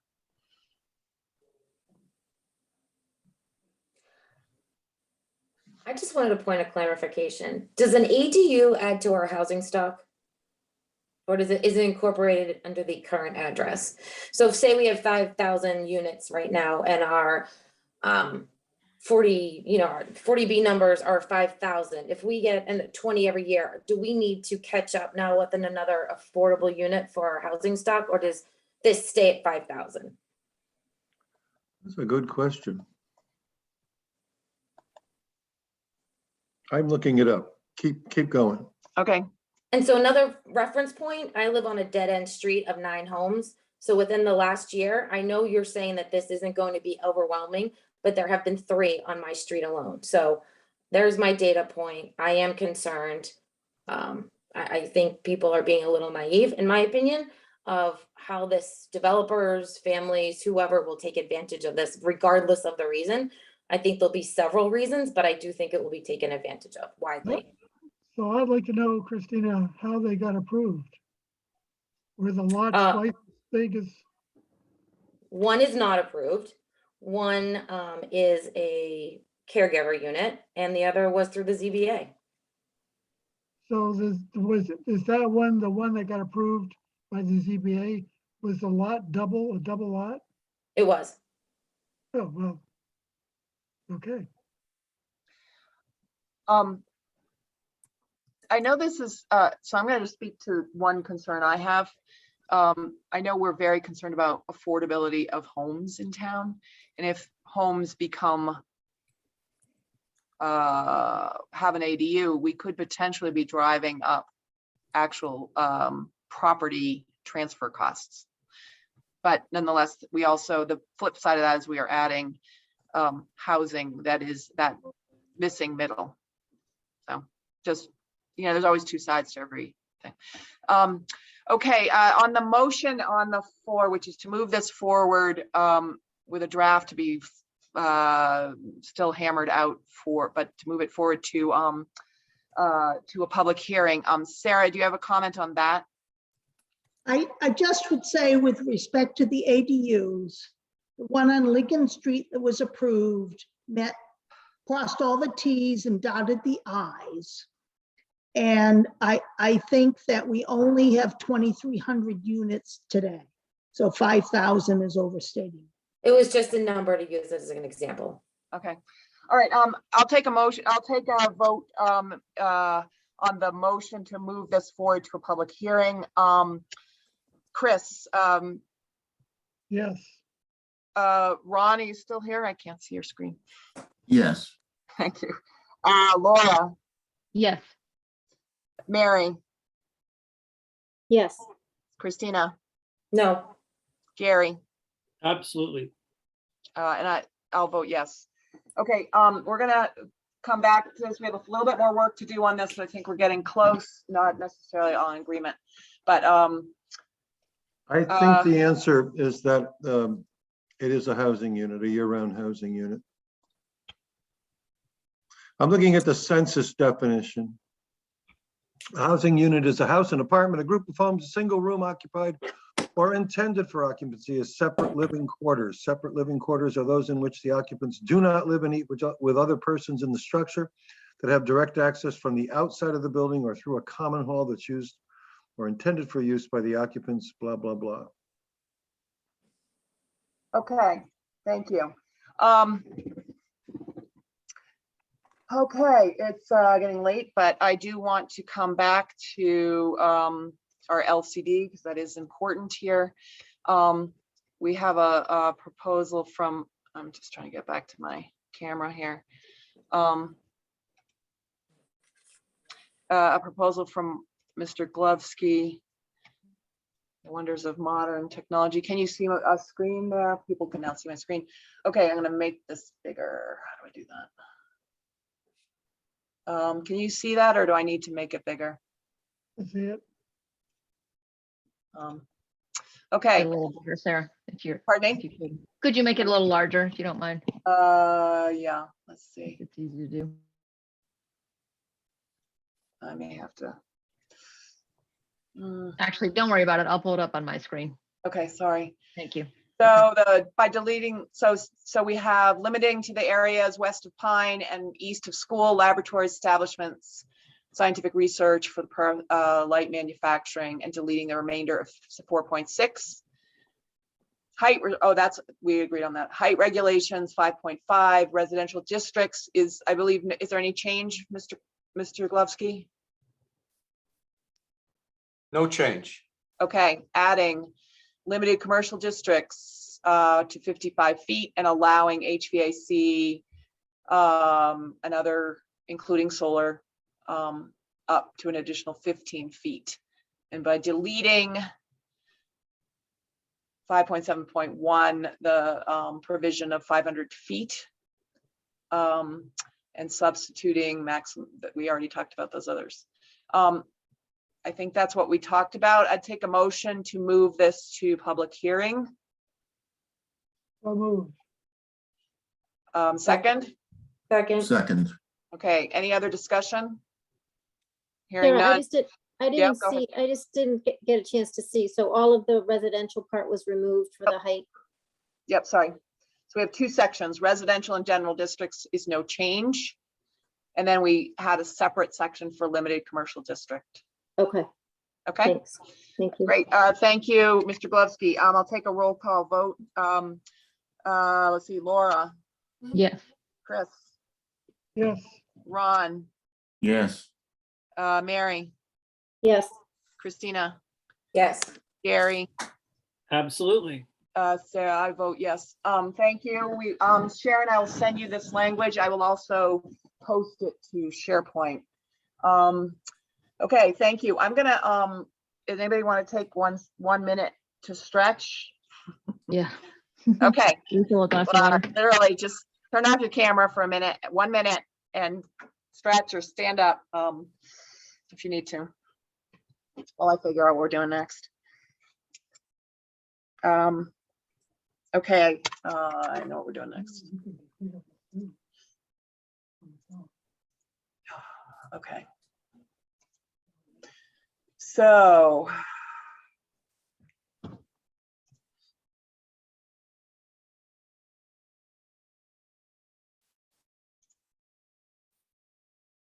I think the next one's easy. Okay, is everybody back? Laura's.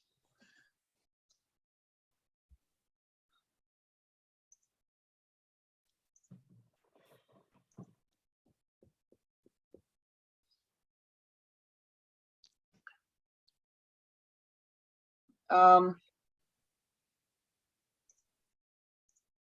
see, Christina, are you back? Sorry, I should have. Laura's back. So the next one, I'm taking them slightly out of order to try to move a few things to the public hearing step. We talked about this last time. This is the article to create the new section, administration and procedures. I don't know, this is basically what we talked about this is what we talked about last time, and it is largely what Mr. Borowski had proposed prior. And so I would like, this is the only real debate we had last time was about the Zoning Board of Appeals, and we heard from Sarah Melish that as well as that the state law requires the 5 members and 2 associate members, and that cannot be changed, at least now. So she's sort of withdrawing that request for the moment, and that we are leaving in that the planning board is currently 7 members, removed 2 associate members since we don't have that, putting aside the issue of a appointed board for the selectmen to take up. I believe those were the only changes. So I'd like a motion to move this article for the new administration section 12 to a public hearing. So moved. Laura, second first, and then we'll have some discussion. Second. Thank you, Laura. Just a quick clarification that I had made. I Yep. just slightly tweaked the language on the tree documentation to make it clearer, just to say trees within the site, Okay, which great. is down at 11. So just want to make that known. Let's see again. It was section 12.8.5, number 11. Are we moving this whole 12.8 thing or just the first sections? No, the entire thing. Oh, I have a, okay. Okay.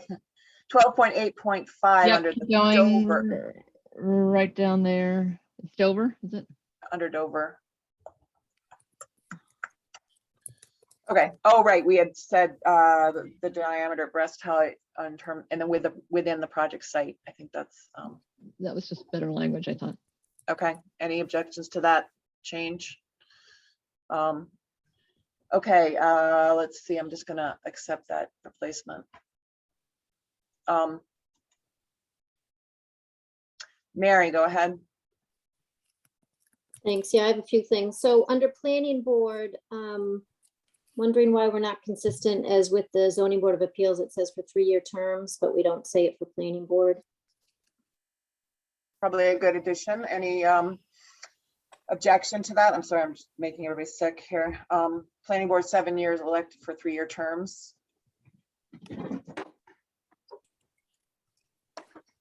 Sure. Got it.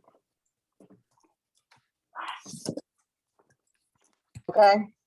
Any other comments?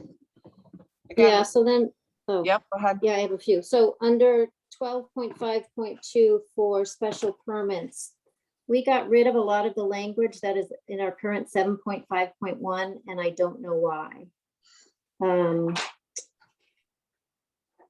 We had a lot of that. It was the adequacy of the site. Yep, okay, Impact I have on it on the neighborhood. right. We can do a quick comparison here. So first, let's look on the left at the special permit should be granted, and maybe Mark Bobrowski, these are your suggested changes. And so first, let's just familiarize ourselves what's proposed here. So determination, adverse effects on the neighborhood, social, economic, community needs, traffic, utilities, neighbor character, impacts on natural environment, and potential fiscal impacts. Down, okay, so Mary's point is 7.5 here. So if you go to Yep. 7.5.2 and A through G, and then double A through double H. So things like the impact on the neighborhood, visual character, views and vistas, method of sewage disposal, adequacy of utilities and other public services, water supply. Oh, we have the utilities and services. But yeah, I would like to I see think some of that's- those added back in. Is there any reason we wouldn't include the same list? Isn't it gone into more detail on section Yes. 6, where we go Yes. all through special permit I think with that's more requirements? I think this is sort of a general overview, and then we get into a lot of detail in section 6. Yes, it's not that it disappeared, we moved it. Should we be consistent in the two places then? Mr. Bobrowski, do you have a recommendation? This is in your administration section, not in the section 6 special permit section. Oh, maybe he's not there. So if we're Go making ahead, it Laura. consistent if Mary's point is to make it consistent between site plan and Dover, I think that makes sense. Is that what you meant, Mary?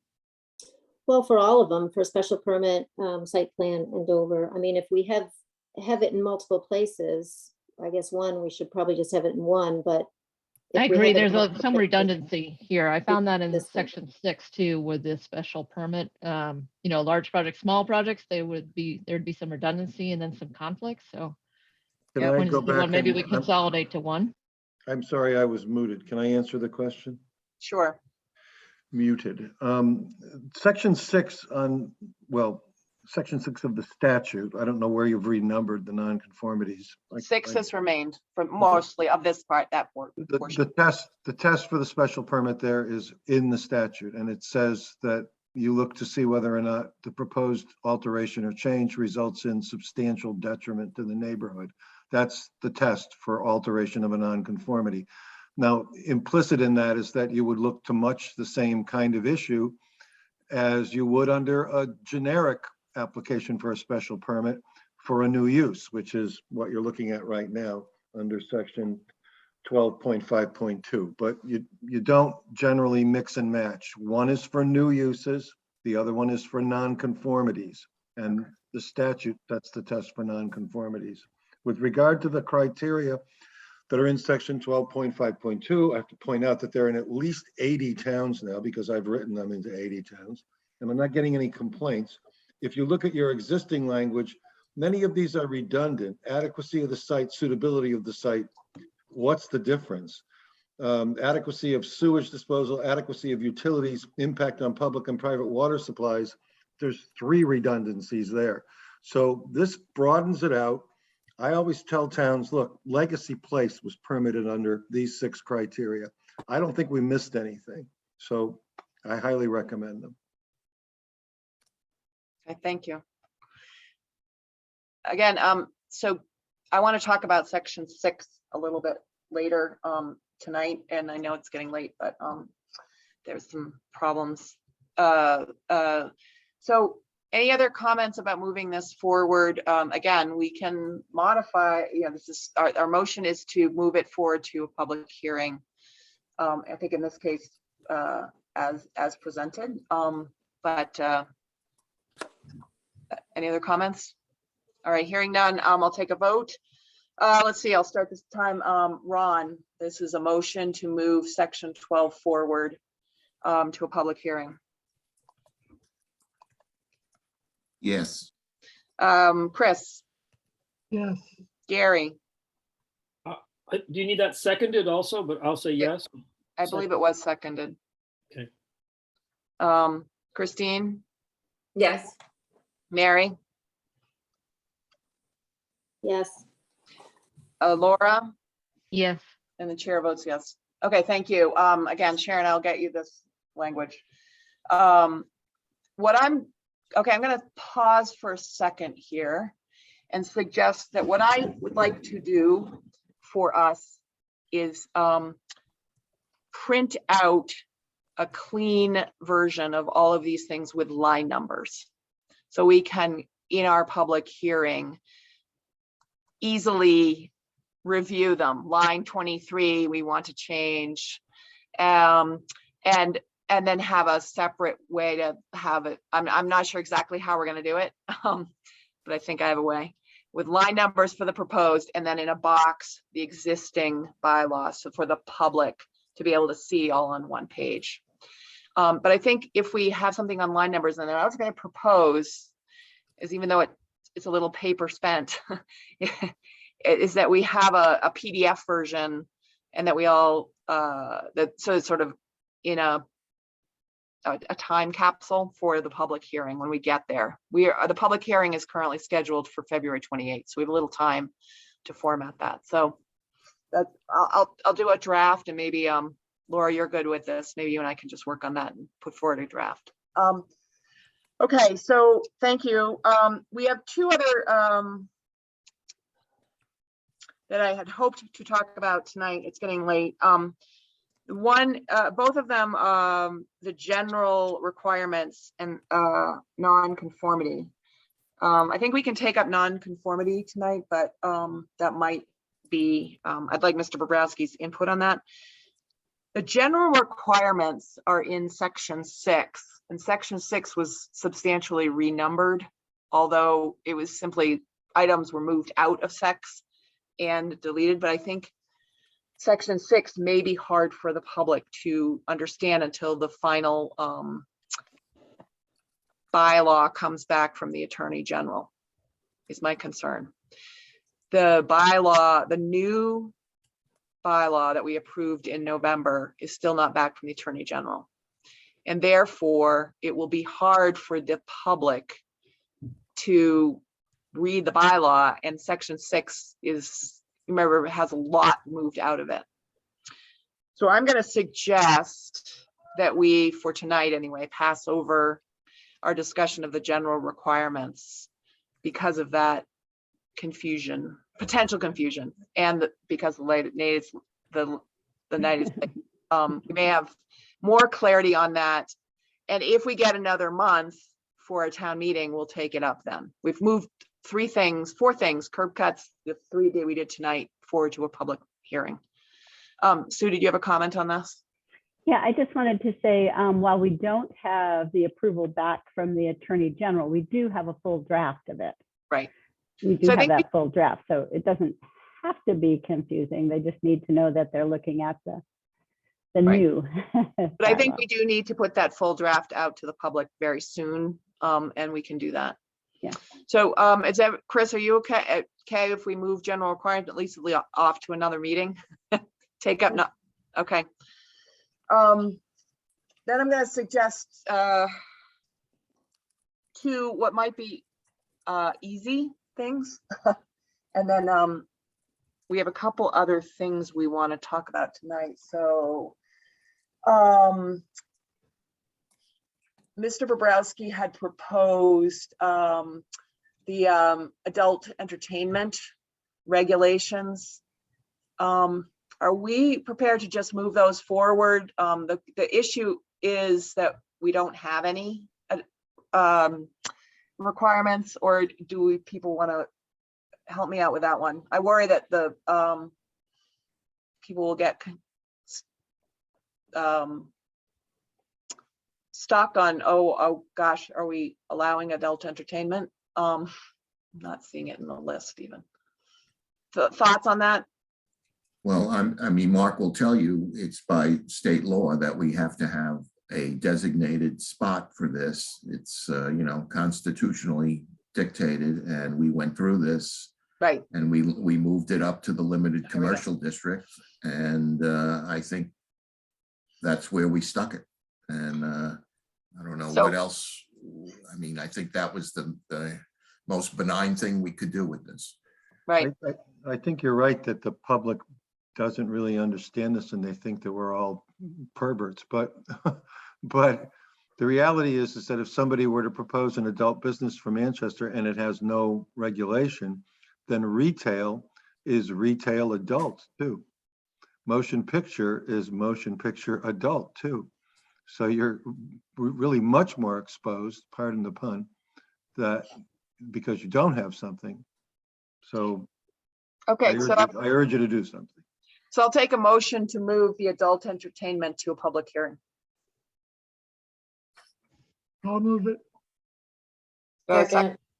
Laura seconds, thank you. There's a draft in the, I can share it, but everybody has had that for a while. There has been no change since it was reviewed by the board back in January.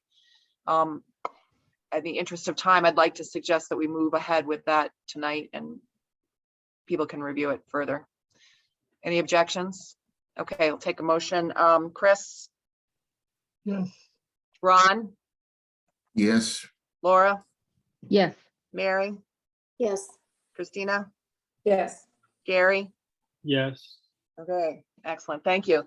The next one I'm hoping we can talk about is non-conforming uses, because Mr. Bobrowski has proposed some fairly new language, and maybe he can walk us through that. I will share my screen. And I'm thinking if we can get through this one tonight, that might be the best we can do. Can you see my screen or not? Yes, can you make it a little larger? I can, yes. Can I So, just ask a question, a point of order? yes, Gary. I believe this is one of those sections we discussed and voted on before, and it hasn't changed at all since then. So why Okay. are we rediscussing it? So if you can find the minutes where it was voted, that would be helpful, but in the absence of that, I think we should just, so let's take a motion to move this forward, I'll move, it gets moved forward. okay? Ron, or Yeah. Gary, second? Do I have a second? Second, Okay, thank you.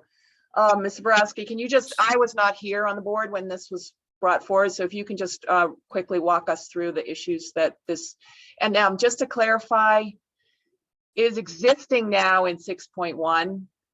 7, we've just now moved everything that was in 7 as administration into 12. So we have this nice empty section 7. So Chris and I thought it would be easier to just make non-conforming uses section 7. We can discuss that with Mark Bobrowski offline and figure out if that makes sense or not. But because there's so many subsections in the new non-conforming uses, it just seemed like an easy solution to the numbering, but maybe not. Okay, Okay. so that's why it's section 7. All right, well, this is the black hole of zoning, so I don't know how fast this explanation will be, but I'll do my best. So when the zoning changes, it's no longer first time enactment like it was 50 years ago. When it changes, some things are going to be made non-conforming. They can be structures, they could be uses, they could be non-conforming single and two-family homes. Those are the 3 general categories. With regard to the basic law, when the zoning changes, the use or structure is tolerated as it was on the day it became non-conforming. That's the day the zoning changed. And so the town can't make it go away. And there was actually legislative history that suggested the town should be able to stop it in its tracks and then buy it, but there was no money for that then, and there isn't now. So the basic rule is that the town elects how to treat these things once they become non-conforming. You can see some circumstances in which it wouldn't behoove the town's interest to perpetuate them by allowing them to change. A good example of that is the B2 district in Edgartown that I did 30 years ago. The downtown of Edgartown morphed to t-shirts and ice cream. They needed a place for the video store, the dry cleaner, and the hardware. That was the B2 district. It had some existing single family homes in it. They didn't want those homes to improve. They wanted to chase them out. So they didn't tolerate improvements to non-conforming homes. That's an example, pretty rare. More often a town wants to help these things change. I used to live in Beverly off of Bisson Street, and the J&J road stop or whatever it was right at the corner of 126 and Lothrop Street was constantly going through changes as a non-conforming use. It added liquor, it added dry cleaner pickup. Why? It was a great thing to avoid getting in your car with a toddler and driving out for some milk. So those are the choices that face a community. The second section of this has to do with when you're subject to that zoning amendment. Generally speaking, if you're, and the first section as well. So generally speaking, if you have a special permit or a building permit in hand, prior to the adoption of zoning, prior to the advertisement of the planning board public hearing notice, then you're free from the new zoning amendment. But the commencement of activity within a year, and I don't see it up anymore on my screen, so I'm having trouble remembering the order. Can you see my screen now? It's just blank. Oh. It's So got Sarah Google Melish, and- you're sharing your screen somehow?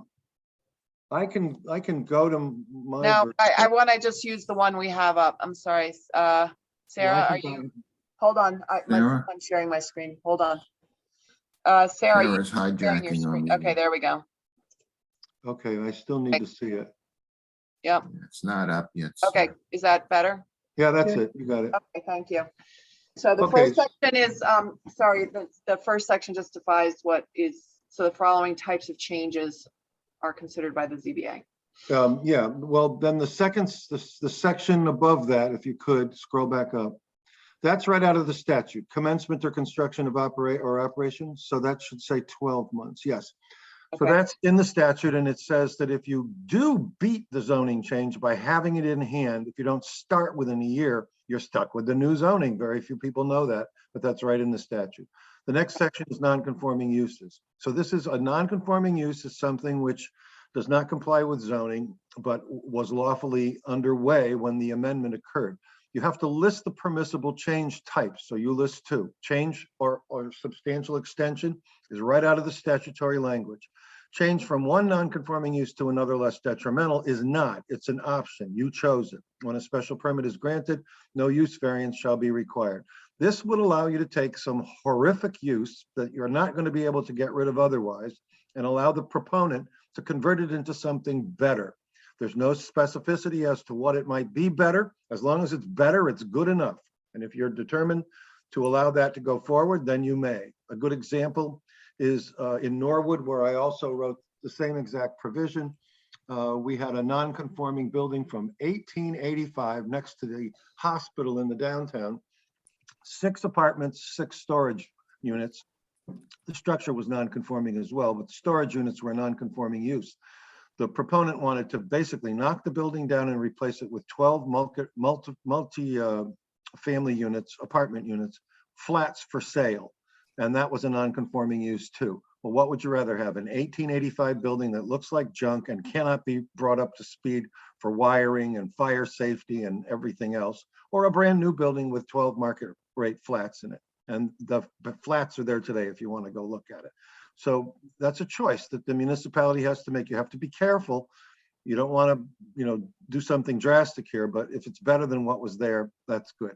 Non-conforming structures, same basic deal. Special permit, permissible changes are both listed in the statute, and they are reconstruct, extend, or structurally change or alter to provide for a substantially different purpose. That's a pretty rare and not widely used provision, but it is in the statute, so you have to have it there. Variance required says that if the non-conforming structure, this only applies to structures. It says that if the non-conforming structure is going to be exacerbated with regard to the non-conformity or a new non-conformity will be created, you must do it by variance, not special permit. That's the holding of the court in Rockwood versus Snow Incorp, which is a title case. Go ahead. So the statute does call out single and 2-family residential structures for separate, more lenient treatment. And here the issue is whether or not, and these are the words of the statute, the proposal increases the non-conforming nature of the structure. Boy, that's good legislative draftsmanship. What the heck does that mean? But that's what it says. So there were 2 cases back about 15 years ago. One was from Edgartown, one was from Norwell. There was an argument and a split on the court, the Supreme Judicial Court. In the first case, the Edgartown case, the one side of the court accepted the proposition that to determine whether it increases the non-conforming nature of the structure, you must first identify what's non-conforming. So if the lot's too small, but the building is going to meet all the setbacks anyway, how does that increase the non-conforming nature of the structure? Said we'll call them the strict constructionists. And then the other 3 justices on the court said, well, if you squint, it looks bigger. And they had 3 votes too. And the matter was finally decided in a case called Bjorkland versus Norwell. And the court said that everything should go for a special permit. If you don't increase the non-conforming nature of the structure, you're entitled to the special permit. And if you do, then you go on to measure whether the permit should be granted or not. So can I just ask a question here? Excuse me. So all of these changes you've described so far are making us in compliance with statute. Is that correct? Case law, more importantly. Case law. Okay, thank you. So when that happened, I inquired of the people that I knew on the Supreme Judicial Court whether or not it was possible to just create carve-outs. In other words, why guess whether it's an increase in non-conforming nature of the structure? Why not just say if the lot's too small, but the structure complies fully, bingo, building permit? Why not say if the lot's got deficient frontage, but the structure complies all fully with regard to the additions, building permit?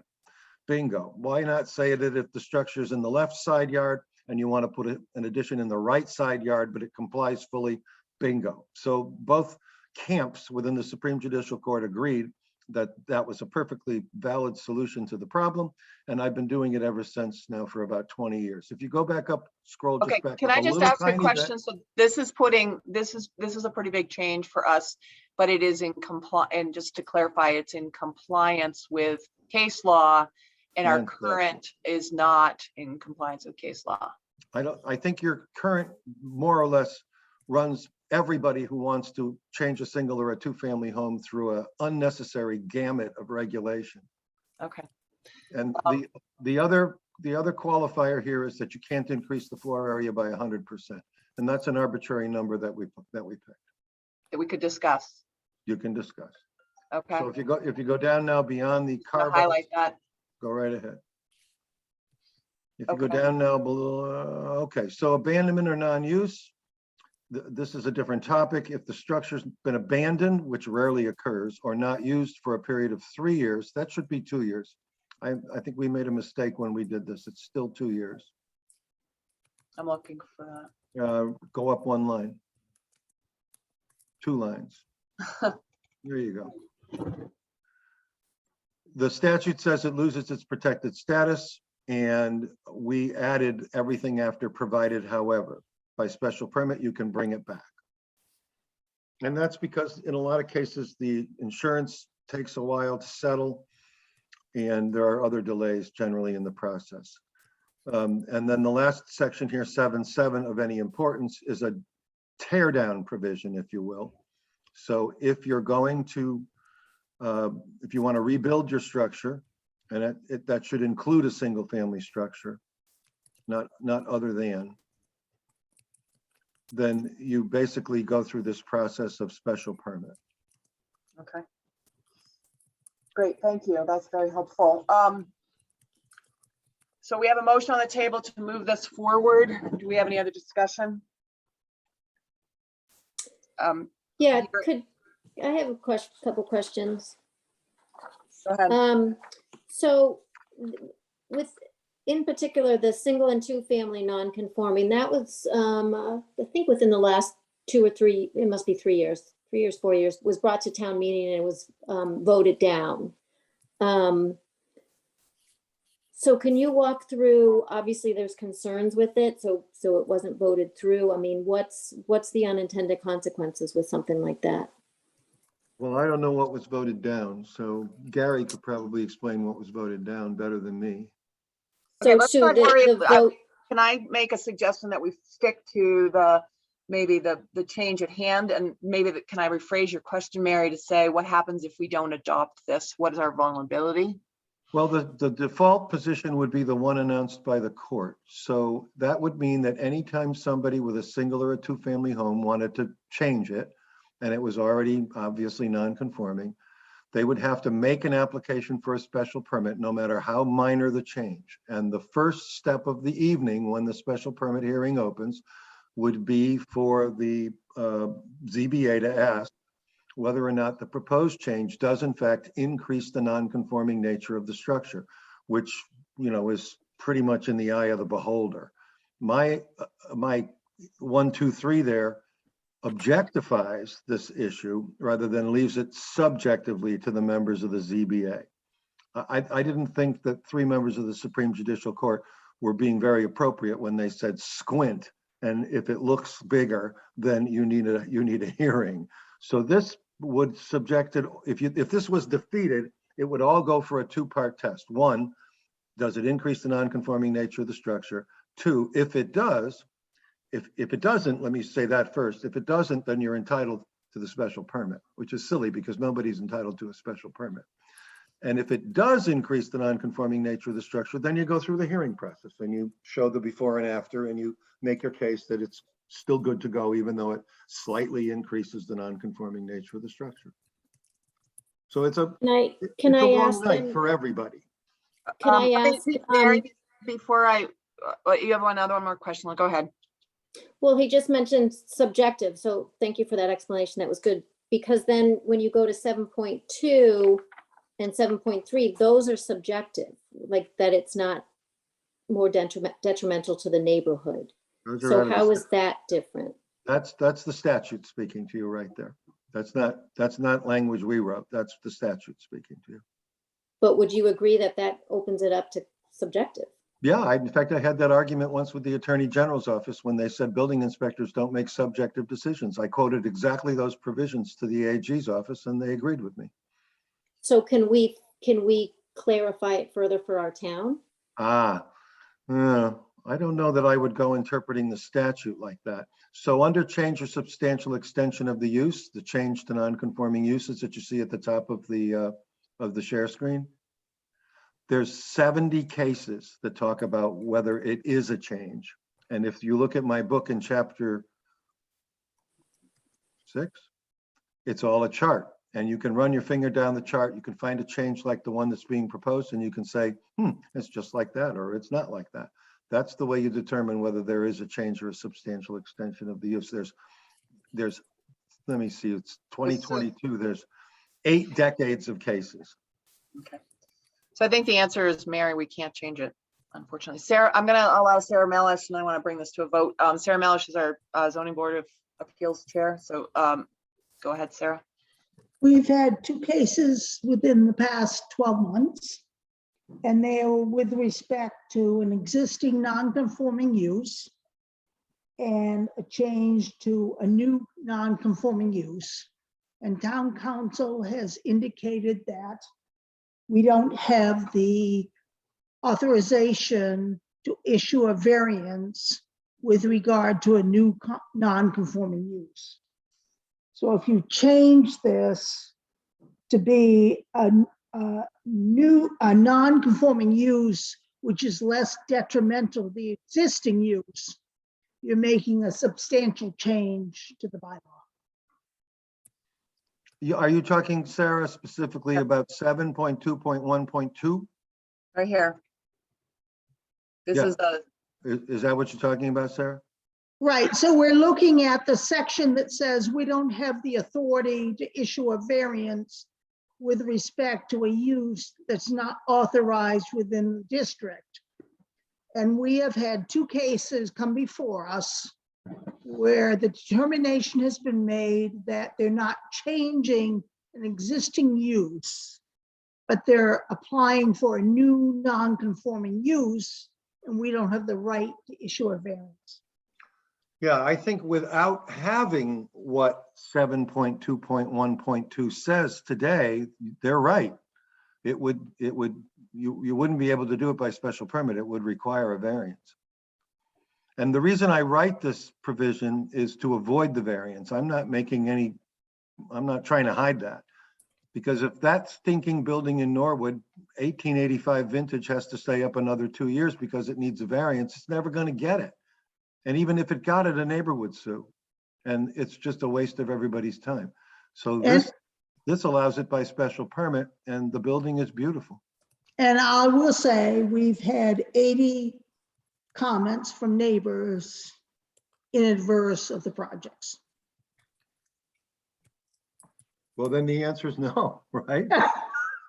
Just telling you what we're getting. I want to move this along instead of, we can't get into all the challenges. Gary, do you have something new to add? Or There's plenty to talk about. I agree with you. If you want to move it along. I'd like to just move this to a vote here. So I think we've heard from Mr. Bobrowski that this is basically moving us to comply with statute. If there is no other new comments, seeing none, let's move this along. We have a motion to move this to town meeting. To a public hearing. Let's see, I'll start with Christine this time. Yes.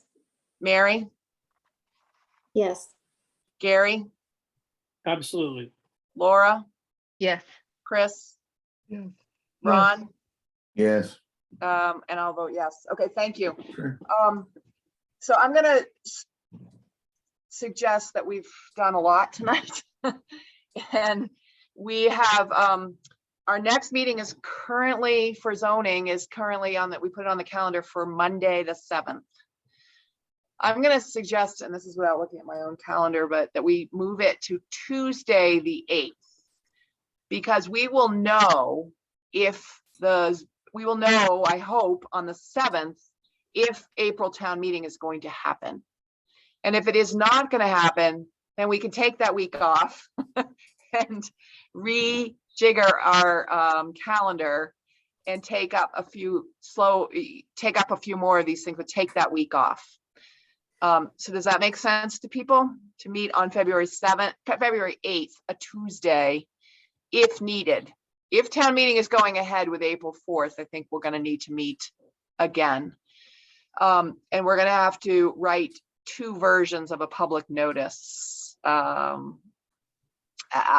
Chris and I will figure that out. Because we will have to get it to the Cricket on the morning of February 8th and then perhaps pull it. We'll work with the Cricket on that. Just an FYI, I can do it, but it would be the same as tonight because I'm also in Sharon at 4:30 on that night. So I'd be coming on board roughly Okay, that's about fine. 10 of 7 or so. This has been helpful. Thank you. Thank you. Okay, and hopefully we might we'll put our heads together on a couple of these other things, perhaps residential cluster and senior housing. But okay, so if everybody's in agreement that we've had enough zoning for tonight, we have a couple of minutes. If any, are people ready to vote on the minutes for November 22nd? And Stay safe, everybody. okay, thank you, Mark. You bet. I'd like to make a comment on the minutes. I think we need to maybe pare them down to what the planning board voted, to have brevity in the minutes. They seem to be go on and on for pages, and wasn't our intent. So I think I need maybe someone on the board would maybe get with Sharon and kind of pare down these minutes to what was discussed and what was voted, but all this other, I think we talked about this several times with Mr. Whitten, and I think we found the minutes where we voted that. So I'd like to move that we maybe look at the minutes in a pared down version and have them resubmitted. The other alternative would be to approve the minutes as written, and going forward that we go back to a more pared down version, and then we get minutes. We get caught up, and we had a number of personnel changes. So well, that may be good, but for consistency, we've pared them down in the past, and then we're going to have these verbose minutes, and then go back to a pared down version. I don't know. I guess we could. I'll leave that up to the board. are people ready to vote on them tonight, or if not, we could do the pared down? I support your idea, Sarah, that we try to approve what we have in front of us, and then somebody should work with Sharon and try to get a different understanding for the future. Okay. So are people ready to vote on November 22nd? Yes. Okay, so is that a motion, Gary, to approve November 22nd? Do a Yes. second? Yes. Okay, I have a motion. You can't second it as well. Oh, you paused. I don't know what you were pausing for. Chris, can I get a second? Or I'll second. Okay, any discussion? All in favor? Anybody object? Okay, Laura, go ahead. I'm gonna abstain again because I wasn't at that meeting, but there's still the same typo that I'm seeing in the planning board study, $75. Unless these have been corrected and I'm looking at an older version, but I'm in SharePoint. So I just thought that things like that were getting picked up. It's in the next set of minutes. I didn't go back to the 11:21 minutes because those were not my minutes to correct. So you corrected it in the But- next set, okay. Yes, but I made notation in the next set of minutes that it definitely is $75,000, not $75. Maybe we can add a note to that section as well. I think that minutes can be amended to 75,000, even though it's not your minutes. I think we should amend it. All Okay. right. So Gary and Chris, are you okay with the amended minutes? Yes. Okay, thank you. Are there any objections? Anybody, please raise your hand if you have an objection. Seeing none, I'm going to declare it unanimous with Laura abstaining. Thank you. How about December 13th? Do they have a motion, or Laura, go ahead. Laura, go Sorry, ahead. I noticed Mary is listed twice, absent and present. Yeah, I was not in attendance at that meeting. Okay, thank you. Any other changes? This is one where just the tense was, maybe we could just clarify. I think it was this one where it's talking in the sort of first person, which I think was attributed to Ron. But I apologize. They're long, so let me just look through it for a moment and see if it was the one where Ron was saying he was going to serve on the Water Council. Mhm. Is that this one? So, I guess going forward, if people are okay with this one and we want to vote to pass it. Okay. But abbreviate the next ones, I'm okay with that. Okay, do I have a motion to approve the December 13th minutes? Chris, Sure, I'll move. a second. Christine was not at that meeting, so she's abstaining from this vote. Gary, do you have a second? I believe I was not there either. Oh, Put that down. yeah. Who can vote? It looks like Ron, you, Sarah, Mary, Chris, and Ron. me No. were present. Mary and Christina weren't there, I don't think. I I'm was gonna- not there. Sorry. Christina, Mary, and Gary were not there. I have not read them. So Okay. I am not, Sorry, I'm gonna have to take this. Hello. Why don't we put it off till the next meeting? And maybe shorten them too while we're at it. I can do that. I second that. Okay, 5:15. Okay. Yeah, I would agree with that. Shorter would be better with a little less of the conversational part. Thank you. It was my first set of minutes for the Understood, yeah. board. And I wasn't sure if during the minute taking, what was the most important things that you were trying to get across. So I will go through them and shorten them and put them back on for the meeting of the 14th. Sharon, just to help you, I think you have an email tonight on what the planning board voted and wanted to see in the minutes. It's the minutes of a previous meeting that we had. Okay, that's fine. I think it was our February 8th meeting about a year ago, and I think it's on an attachment in an email as to what the planning board would like to see. Okay, that's fine. Great. Thank you, Sharon. Thank you. Okay, sorry. Did we get that the minutes completed, or do we need to still? I'm sorry, I had to take that call. We've taken a new, we're going to have Sharon revise them and then send them back to us in a brevity, and we'll vote them next meeting, which might be next week or in 2 weeks. So. Okay, great. Sorry about that. Okay, thank you. And then the one other issue on our agenda is you wanted to raise the issue of recording, how long the recordings are going to be kept, Ron? Yeah, it wasn't on the agenda, but the selectmen have sent a new policy that they're proposing on recording of minutes with certain boards. I posted it in our SharePoint site for tonight's meeting. I just wanted to inform you, their intent is to record all our meetings and keep them on file for 3 years. So I just want to, the Board of Selectmen had asked us for any comments on that. Does anyone have any comments on that I can relay? Otherwise, that'll be they're going to vote that policy on Monday. Okay, great. Okay, I don't think there was anything else on our agenda. There was lots more on our agenda, but I think we're We're talking about this article for the cricket, or are we all set? Yeah, well, Chris, why don't you just describe, section 1 through 4, we didn't get to. That's We're gonna okay. have to take that one up next. I gotta go do something else. Sorry. Actually, we didn't have it on the agenda purposely. We were gonna take that up at our next meeting.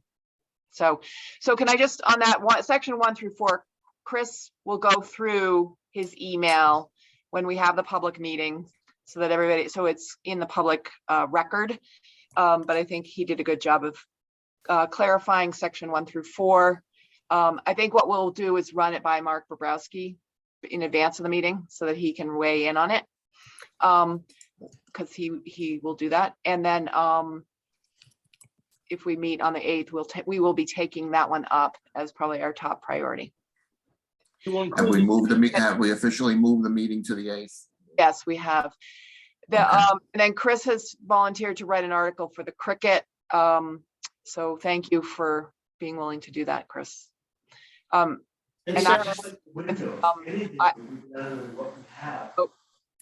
needs to mute. So I will work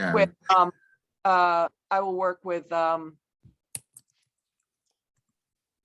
Sharon and Sue to get draft changes ready for the website, so we can be ready when we know exactly when the public hearing is going to be, because there's a bunch of administrative stuff we got to figure out. Gary, you've lost. The table will be part of what Mark's going to look at as sections 1 through 4. Mm-hmm. And then Mary and Chris have worked a lot on the table. So we will get that out to you in the I worked on it a fair amount with Chris. Some of those changes were lost, but I worked on it also. I found that file. That file's found. So, okay, great. Kind of merged. Chris explained some things in an email that he sent to us. And I've drafted a very brief article just describing what's going on with the LCD that we're going to be considering that we should be publishing. Okay, great. Can we as a planning board review any articles if it's coming from the planning board before they're submitted? Yeah, Gary, are you submitting that as a planning board or is it your own personal? No, I was going to write something that, since Sarah and I are interfacing with Mark Glovsky, and it's just a factual brief statement, but I don't think we need to review every single article before it's published. I disagree with Mary on that. If we have a subcommittee or a couple people working on something, they can critique it themselves. It's my feeling, but. I'd like to see the plan. Go ahead. I'm going to suggest that we run the articles for the cricket through the chair and maybe put them out I think we have some people have good ideas. We have time on that. So if it's coming from the planning board, I'd like the planning board to look at it. If Yep, it's coming from you, Gary, individually, then you have at it. But I'd like the planning board to look at it. Yep, And just like Chris sent his, I'd like you to just share it. And then if there's anything major, I think. Yep, I think it should go. Otherwise, cricket articles should go through the chair and he can distribute them to the board. So I think that's a good idea. That we get good. They'll get better for that. So you mean we come back and then vote on them after it goes through the chair? Is that? No, we're just looking for comments. I don't think we vote on it. I think we can work collaboratively here. Maybe we want to make sure we just want to look at it. Yep. Okay. Not a problem? No, I'm just concerned about a voting. That's all I've been talking about here. Is if everything comes back to a vote, it just slows everything down. That's all. And no, I wasn't going to do anything on my own. I'm doing this with Sarah. Okay. So I'm sure it'll be fine. That's good. Let's let the board look at it. Okay. Long meeting. I am. It's a really long. Move to adjourn. Yes, thank you. Second. Any objections? None. Hearing none, I declare the meeting closed. Thank you all. Okay, thanks everybody for your time tonight. Great. Thank you, Sarah, for chairing. Thank you, Sharon and Sue. Thank you, everybody.